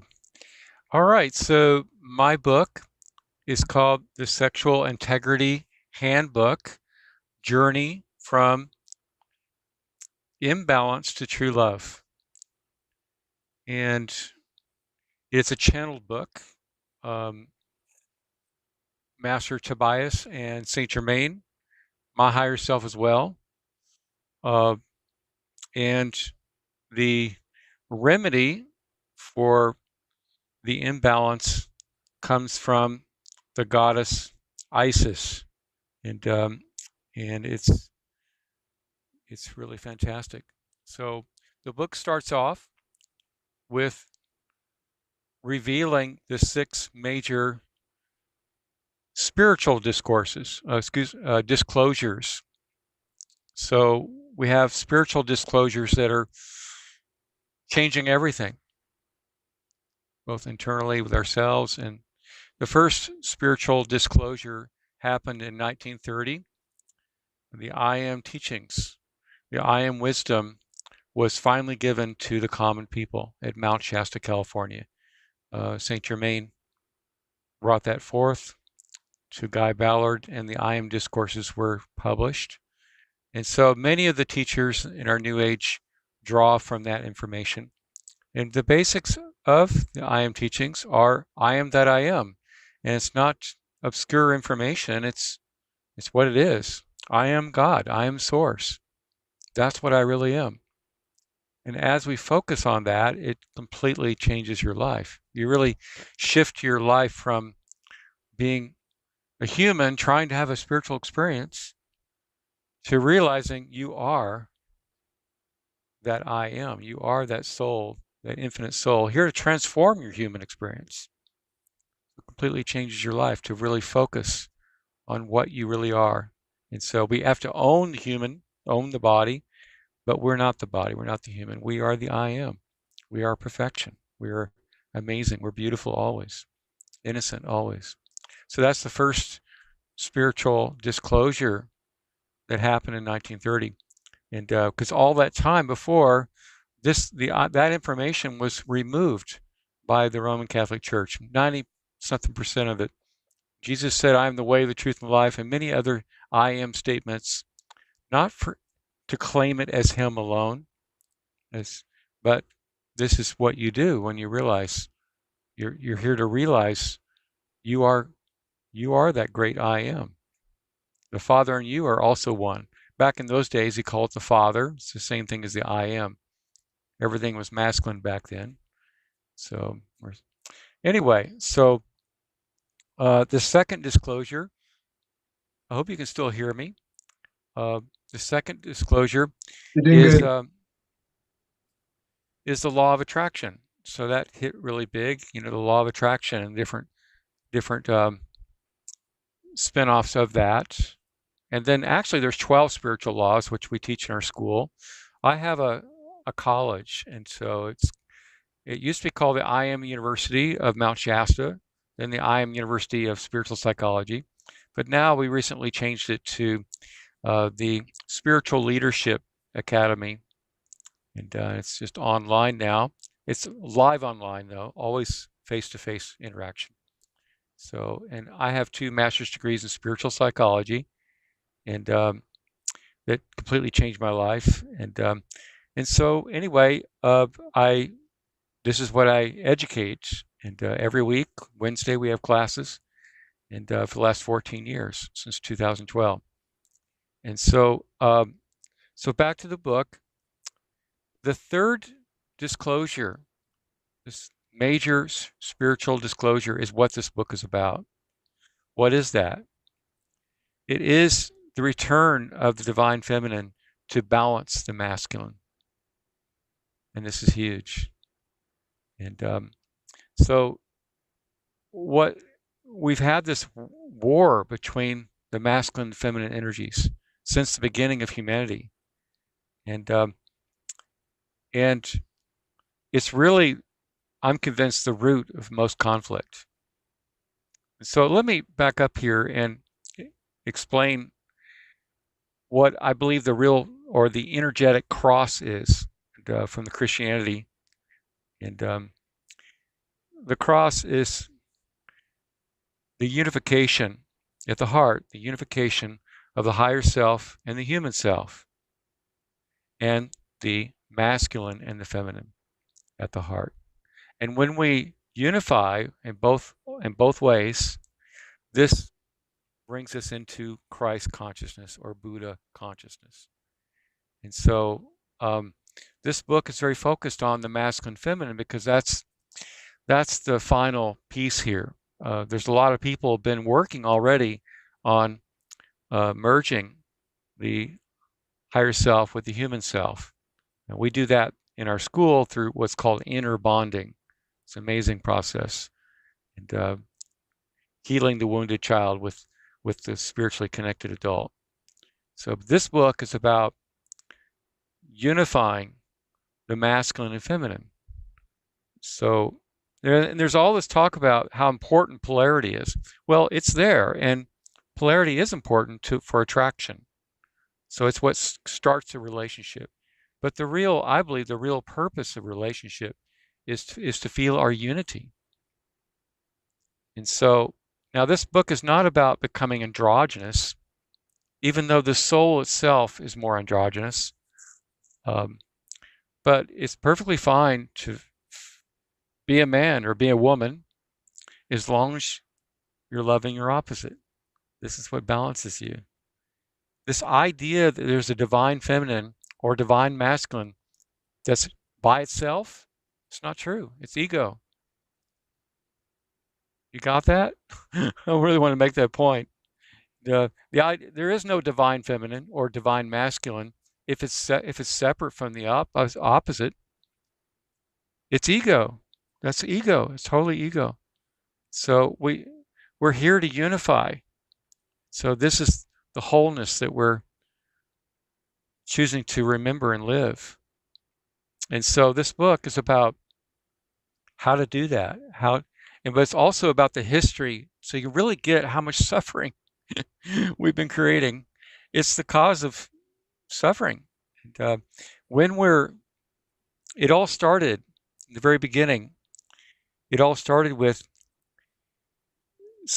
these souls that were more masculine seeing a feminine soul, let's say, and they want to go home. They miss home. They want to go home to God, to Source, and they have this feeling, well, this other person's different. They must have the key to home. So then they steal their energy, and it feels good for a little while, and then there's a crash after that. Anybody relate to that? That's what most people's, or very often, many people's sexual experiences are like. So it's like moth to the flame, or get that high, and then you crash, and you feel lower afterwards. And so this book is about a whole different way of being with ourselves and each other, where you don't go through that crash at all. You feel this building of energy of the masculine and the feminine within you, and you feel your wholeness. And then the cravings fall away. All kinds of cravings for food, cravings, because it's really all craving for love is all what it really is. We're all seeking for love in the wrong places, or in ways that are a little shadowy. They're not, and so this book is about how to live in the loving all the time, and how to feel the balance of the masculine and feminine. When the masculine and feminine is out of balance, we'll argue with each other. We steal each other's energy subconsciously. People most of the time don't get what they're doing, and we're stealing each other's energy. And then there's a resentment, a real deep resentment of that, and the power struggles ensue, and then often the relationship ends. And I've been through this, and how many people can relate? I think many of you probably can. And so this book is about remembering our wholeness, truly, and learning how to experience that on the body level, absolutely on the body level, to embody the divine feminine marriage with each other. And the book starts off with an amazing process that you can do at home tonight or tomorrow. It's called Talking Hands. So you put your hands in front of yourself, and then you say, okay, this is my masculine. Hello, masculine. This is my feminine. Hello, feminine. And then you have them talk to each other. And you just let them talk back and forth to each other. And what happens is people are amazed that very often there's an argument. They're not really getting along. They're not really working with each other. And so then they have to work it out. And as they start to finally get some resolution, the hands come a little closer together. But you can't fake it. It's got to be real. And eventually you get to, they're together. So when you're ready for that. And so, because what's happening out here is an outpicturing of these inner conflicts that we're really going on inside ourselves. It's happened so many times with my clients and students that when we see this argument going on, and then at the end they go, my God, that's the same kind of argument I've been having with my husband, the same exact argument. So it was all going on inside of me. So this is what we're waking up to, is peace has to begin within, and this book helps you see how to heal it. Beautiful. I want to take people one more time to where you can find it. Here it is. And if you go to miraclecoach.com/sexual-integrity ebook, right off the bat, you can get it. It's The Journey from Imbalance to True Love, the Sexual Integrity Handbook. And I really appreciate, Joa, that you've taken the time to write this and share about it. I apologize for my computer freezing up on me. I kind of, all of a sudden, it's a little bit scary when you're hosting a show and your computer freezes. So I apologize for not remembering to go to you next. But I do want to bring up our other authors. We've got a little bit over time, but I'm going to try and get everybody's questions in. And we do have some wonderful questions. First one is from our beloved Dorina Joy, coming to us from Ecuador. She writes, thank you everyone for your sharings. Question to Kimberly and all authors. In best case scenario, how do you see the next phase after disclosure unfolding? Including how do you see co-evolution with other extraterrestrial beings and even conscious AI, artificial intelligence, NHI, non-human intelligence, and interdimensional species? So let's start with Kimberly answering that question. Yeah, I mean it's a big question, but I mean the best case scenario is really what you've laid out there, right? That we're in a co-evolutionary process with a variety of different types of beings, and I do think that what you mentioned is correct. I don't think that all of the entities associated with the UFOs are all extraterrestrial. I think some of them are, what we would call interdimensional or from other time periods, or maybe they're extraterrestrial and interdimensional at the same time. Some of those distinctions I think start to break down. And I do think that some of them are AI, they may be AIs from, other dimensions, other time periods and things like that.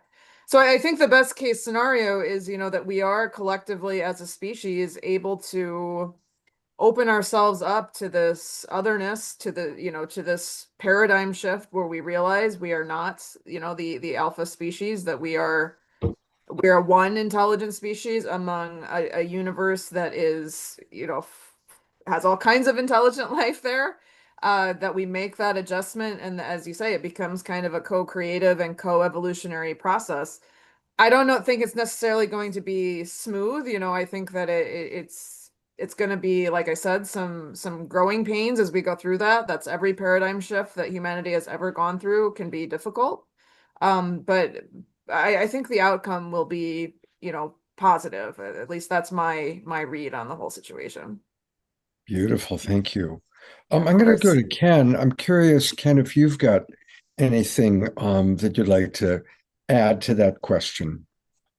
Well, I'm appreciating the confluence of perspectives here, and it almost feels like we're talking about different permutations of the same thing, which is that we're going through an awakening process, which is a disclosure of consciousness, and it's a slow movement, but the ego is always going to resist this emergence. There's always going to be that dynamic between emergence, the growing pains, the difficulties with fragmentation and transformation, and so it's going to be an interesting process. But at the same time, I really feel, I mean, one of the things that I could say is when I talked to someone about my book a few years ago, they said to me, the world isn't ready for your perspective yet.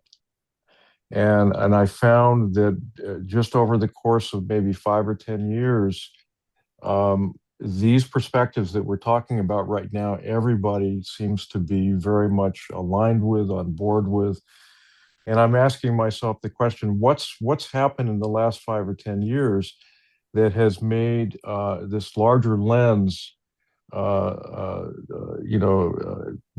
made people receptive and interested in this larger lens when they weren't as comfortable with it 5 or 10 years ago. So I'm seeing this evolution moving in a way that is surprising me, actually, and I feel like we're in the midst of a collective awakening, and I think that disclosure is just one ramification, it's just one aspect of this process. I agree with you. When you say what's caused it to change in the last 10 years, it's 1,001 things have caused it, so many on so many different levels. While I've got the camera on you, Ken, there's another question that came in for you specifically. Ken, where do you see the field of psychology moving toward as we embrace metaphysics as the new primary science? I absolutely love that question because I feel like I'm right in the heart of that question myself. The field of psychology, as we've been talking about, has been very aligned with medicine and the epistemology of the scientific field. I feel that it is growing. And as I've said before, I think the Jungian ideas and the archetypal ideas that were once seen as somewhat fringy are now coming very much into the mainstream. And I see the metaphysical dimension as being the next frontier in the integration of psychology. And I'm not just talking about transpersonal psychology. I'm talking about moving into from a philosopher's standpoint, Kimberly, I don't know if you're familiar with Erich Neumann, who was a philosopher and a physician. And he talked about the different reality fields. I don't know if you're familiar with his ideas, but he talked about the physical reality field, the archetypal field, and what he called the self field, which is very much the field of energy, what we think of as metaphysics. And I think now in quantum, physics, they're exploring this and detailing it much more on a scientific level. But I think that what's happening is we're moving into that field of energy now, and we're discovering that within that field of energy are worlds of phenomena that we're now just beginning to articulate. And I think that if anybody's familiar with Michael Newton's work, Journey of Souls, and the Newton's work, they've articulated this metaphysical dimension and researched it in ways that very few people have. And I think that what we're trying to do now is we're trying to bring a deeper understanding of the self field, which is the field of energy, the unitary field outside of space and time, as you were indicating, that's beyond the temporal field. And bringing that into our understanding, actually not bringing it in, but I actually believe it's the foundation of psychology. I think psychology has been backwards. I think we work from the physical up, and I think that what we should be doing is working from the metaphysical up, and the a priori aspects of consciousness as we begin to understand the human life from the physiological, psychological, social, cultural, etc. We've been working backwards. And I think what we're trying to do is we're trying to reverse that frame and look at the metaphysical as actually the foundation of psychology rather than as the afterthought. I think Yeah. Yeah, no, I think I think that you're talking about us having it backwards is just exactly correct, and that's something that I dive into a bit in my book as well, not necessarily from the psychology standpoint, but just from the idea that we think about consciousness as like this outgrowth of the material, like we It's start an in the physical. epiphenomenon of the It's an neurons epiphenomenon. clicking together. Yeah. Right. But we really have it backwards. We need to start in that with the consciousness, and then the physical is actually, one expression of this wider field of consciousness. So I think this idea that we were been approaching it in a variety of disciplines, or just like our basic understanding of reality and what we are and what the starting point is, has been backwards. And I think that what's happened is we've been very aligned with a kind of the reductionist materialist worldview, and not. And I think that we're starting to look back at the Platonic view, and Right. understanding that Plato had it right, and Right. and everything emerges from the field of energy and these a priori essences, and I think also the Kabbalistic notion of universal, transcendental attributes. I think we're starting to look at our historical foundations, in understanding that we drifted far away as the ego has gone through its process of differentiation and development. And now we're going through what Erich Neumann would call the return. And he had this very classic statement where he said, we leave Mother and we return to Sophia. Mm. And we leave the Mother and we return to the Divine Feminine, and that is the universal process that we have to go through in order to come back to the Divine Feminine. Beautiful. I'm going to bring Liza up because we haven't heard from her for a little while. And the question for you that one of our people has asked is, Liza, how do you see sacred activism evolving?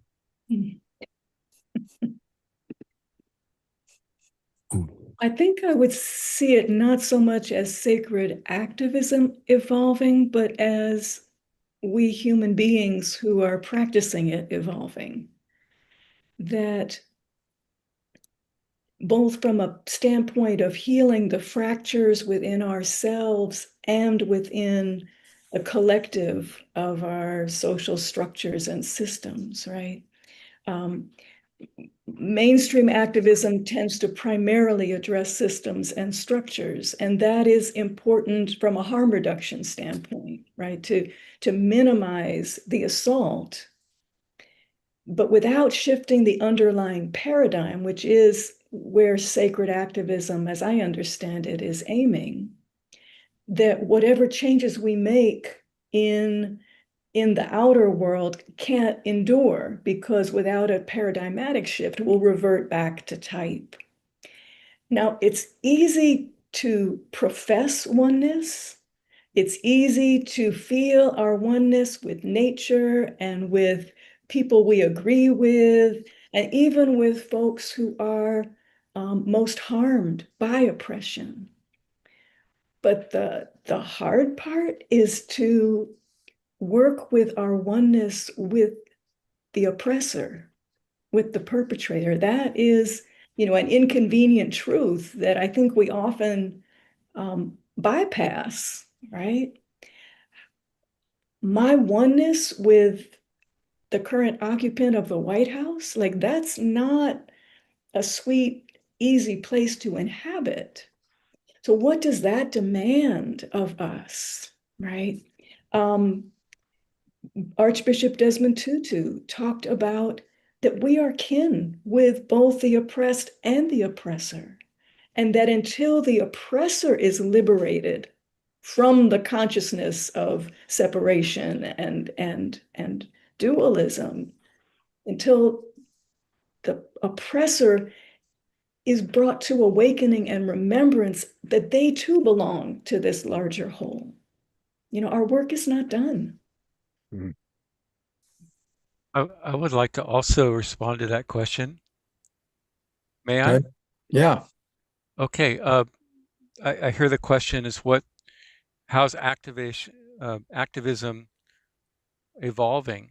Sacred activism. Sacred act. Yeah. Sacred and to activism. me, Peace Walk for me is an example of that. And instead of being a protest, we're not here to convince anybody anything. We're just here to walk peace. We're to walk our talk, and then live that in our lives. And but to display it too. We have flags, peace flags as we walk, so people can see it. But we're not arguing with anybody about anything. And to me, it's such a challenge. How do you deal with oppression? And taking from my book, we really, when we study deeper, we find out that the victim is the oppressor, and the oppressor is the victim. They're really one and the same.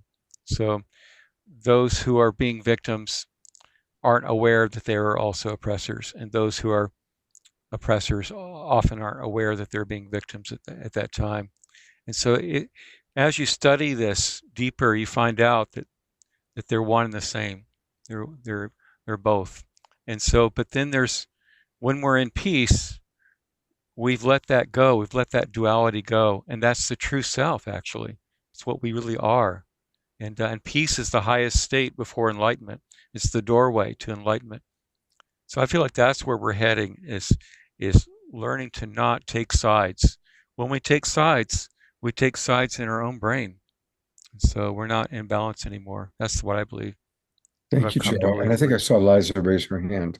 I Yeah. did. Joa, I'm with you on the highest level of consciousness, right? And meanwhile, we are inhabiting a physical reality where, for example, the people in Gaza, spiritually, yes, are one with those who are dropping bombs and committing genocide. But there's some work to do to bring those two closer together. That while we are knowing the highest truth, how are we called to engage in the world at the level of effects? Now, I do believe that each of us is called to participate in a different place. And there are people who are called simply to hold the high watch, to anchor that consciousness. And I get the sense that that is your calling, to really maintain and amplify that vibration, that truth, so that people can catch it in the collective field. That's essential practice. And we need people who are, we just had a peace pilgrimage here in Oakland on Saturday, going to the port of Oakland because weapons are being shipped to Israel that are supporting the genocide in Gaza and the war in Iran from Oakland. And so spiritual leaders and people of faith went to those sites and said no and made witness and offered a moral protest. So we need, and then, we need folks who are watching the kids while people are doing that. We need, it's like there's everywhere. Minneapolis was such a gorgeous example of this, right? People responded out of love, but they got their bodies in the streets too. Mhm. And so I just want to lift up the importance of the both and of it all, and that each of us, if we tune in and discover what our calling is, what our soul's purpose is, I think anybody that's on the planet right now is not here by accident, but is here because our soul has something to contribute.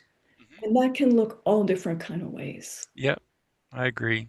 Liza, I'm going to wrap this part up with that because I think it's a really, really beautiful thought. And you're right. Each of us has our own unique soul mission. And tonight we've met 4 people who are definitely following their soul's mission through not just the books that you've written, but the way you're walking the talk, what you've lived and are living that you've put into book form. And I am going to read one final comment from Connie Baxter Marlowe, and then we're going to evolve into our prayer time. Connie writes, each of these books and authors are brilliant and important contributors to cutting-edge key aspects of humanity's journey on the evolutionary upward spiral. Bravo. And bravo to you, Connie.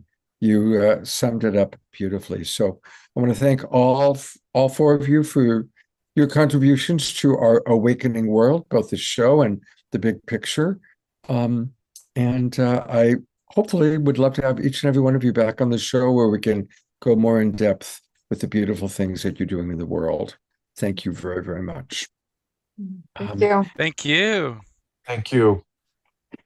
We do conclude our shows with prayer time and then a final Om Mushar song.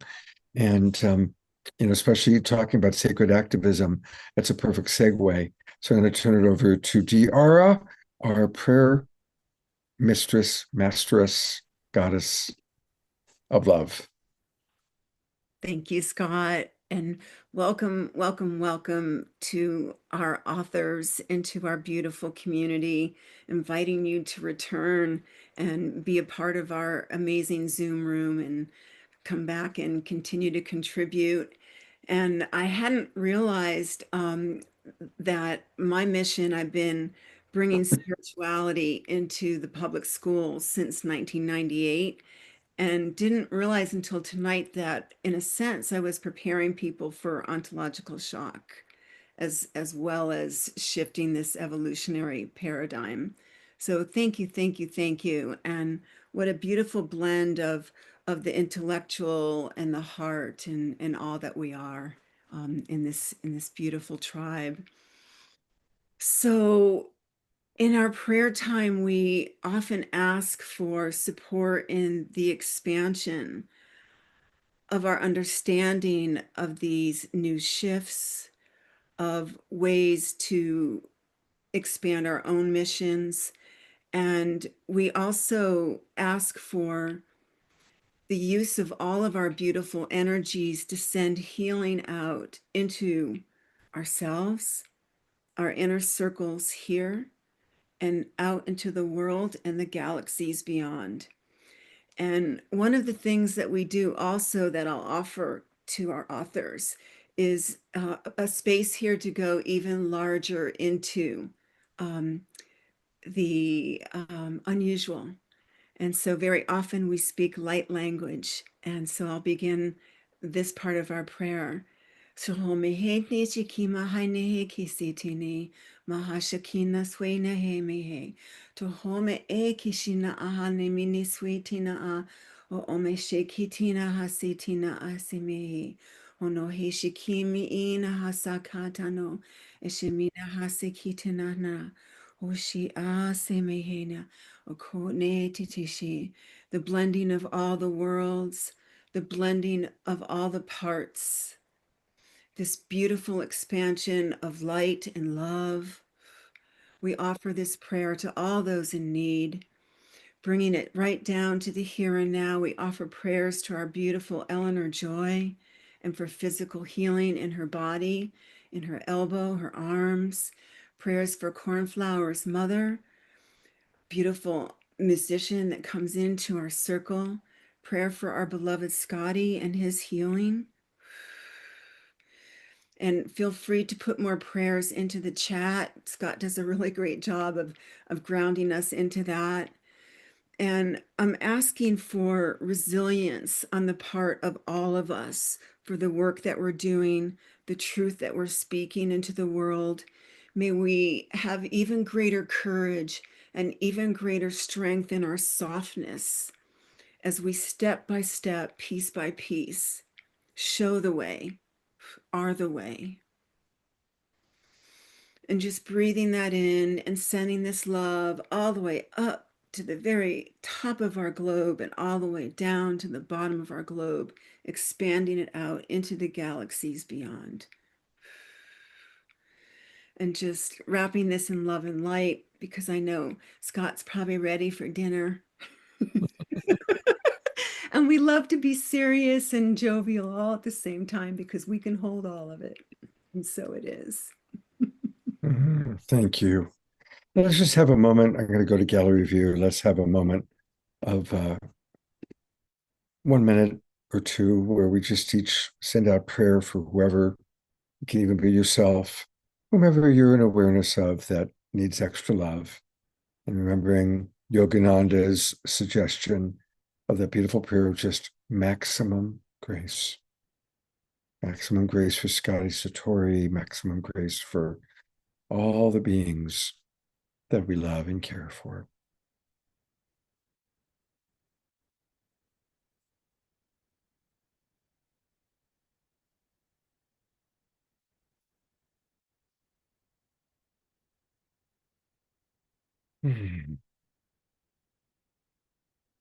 Maximum grace for each of our authors.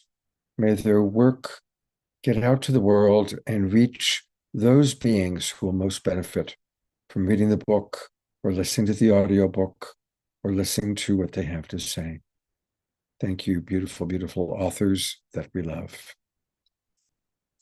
And thank you, Omashar, for reminding me to let everybody know what's coming up on Saturday. Our next show, Saturday night, it's our monthly visit with Soul Search luminaries. And once again, almost all of the people that Tangela, my co-host from Soul Search, has lined up are new friends, other than Debbie Solaris. But Eric and Greg and Judy are all new friends.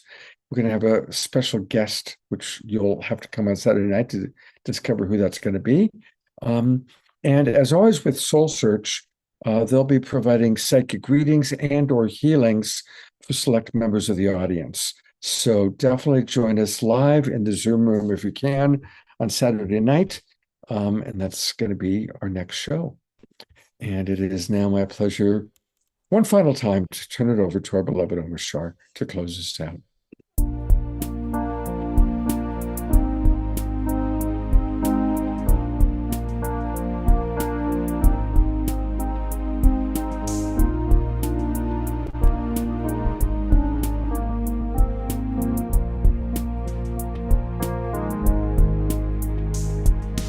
Blissful stillness, come to me. Blissful stillness, come. Hold me in your sweet silent embrace. Whoa. Blissful stillness, come to me. Blissful stillness, come. Hold me in your sweet silent embrace. Whoa. For there in the silence is peace, is joy, is vast, immense, immeasurable love. Immeasurable love.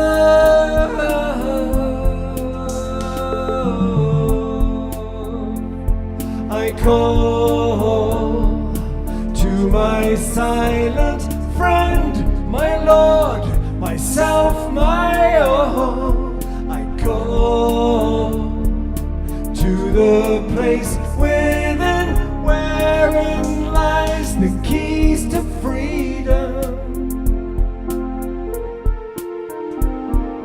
Blissful stillness, come to me. Blissful stillness, come. Hold me in your sweet silent embrace. Whoa.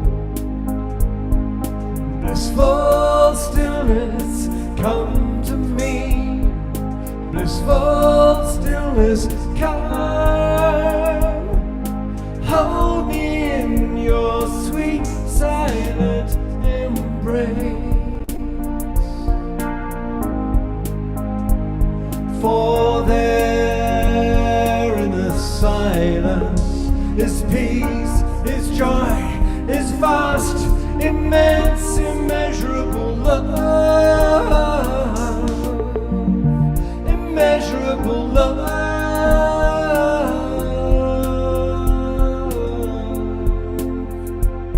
I call to my silent friend, my Lord, myself, my own. I call to the place within wherein lies the keys to freedom.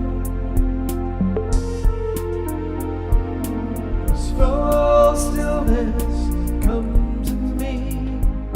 Blissful stillness, come.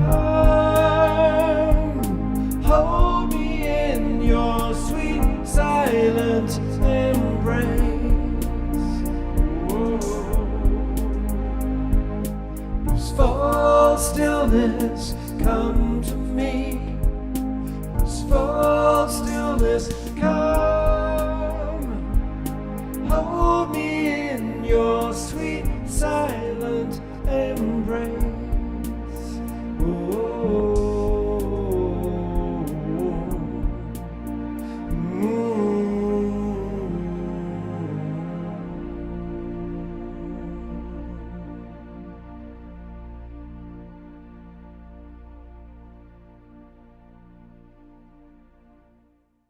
What a beautiful message.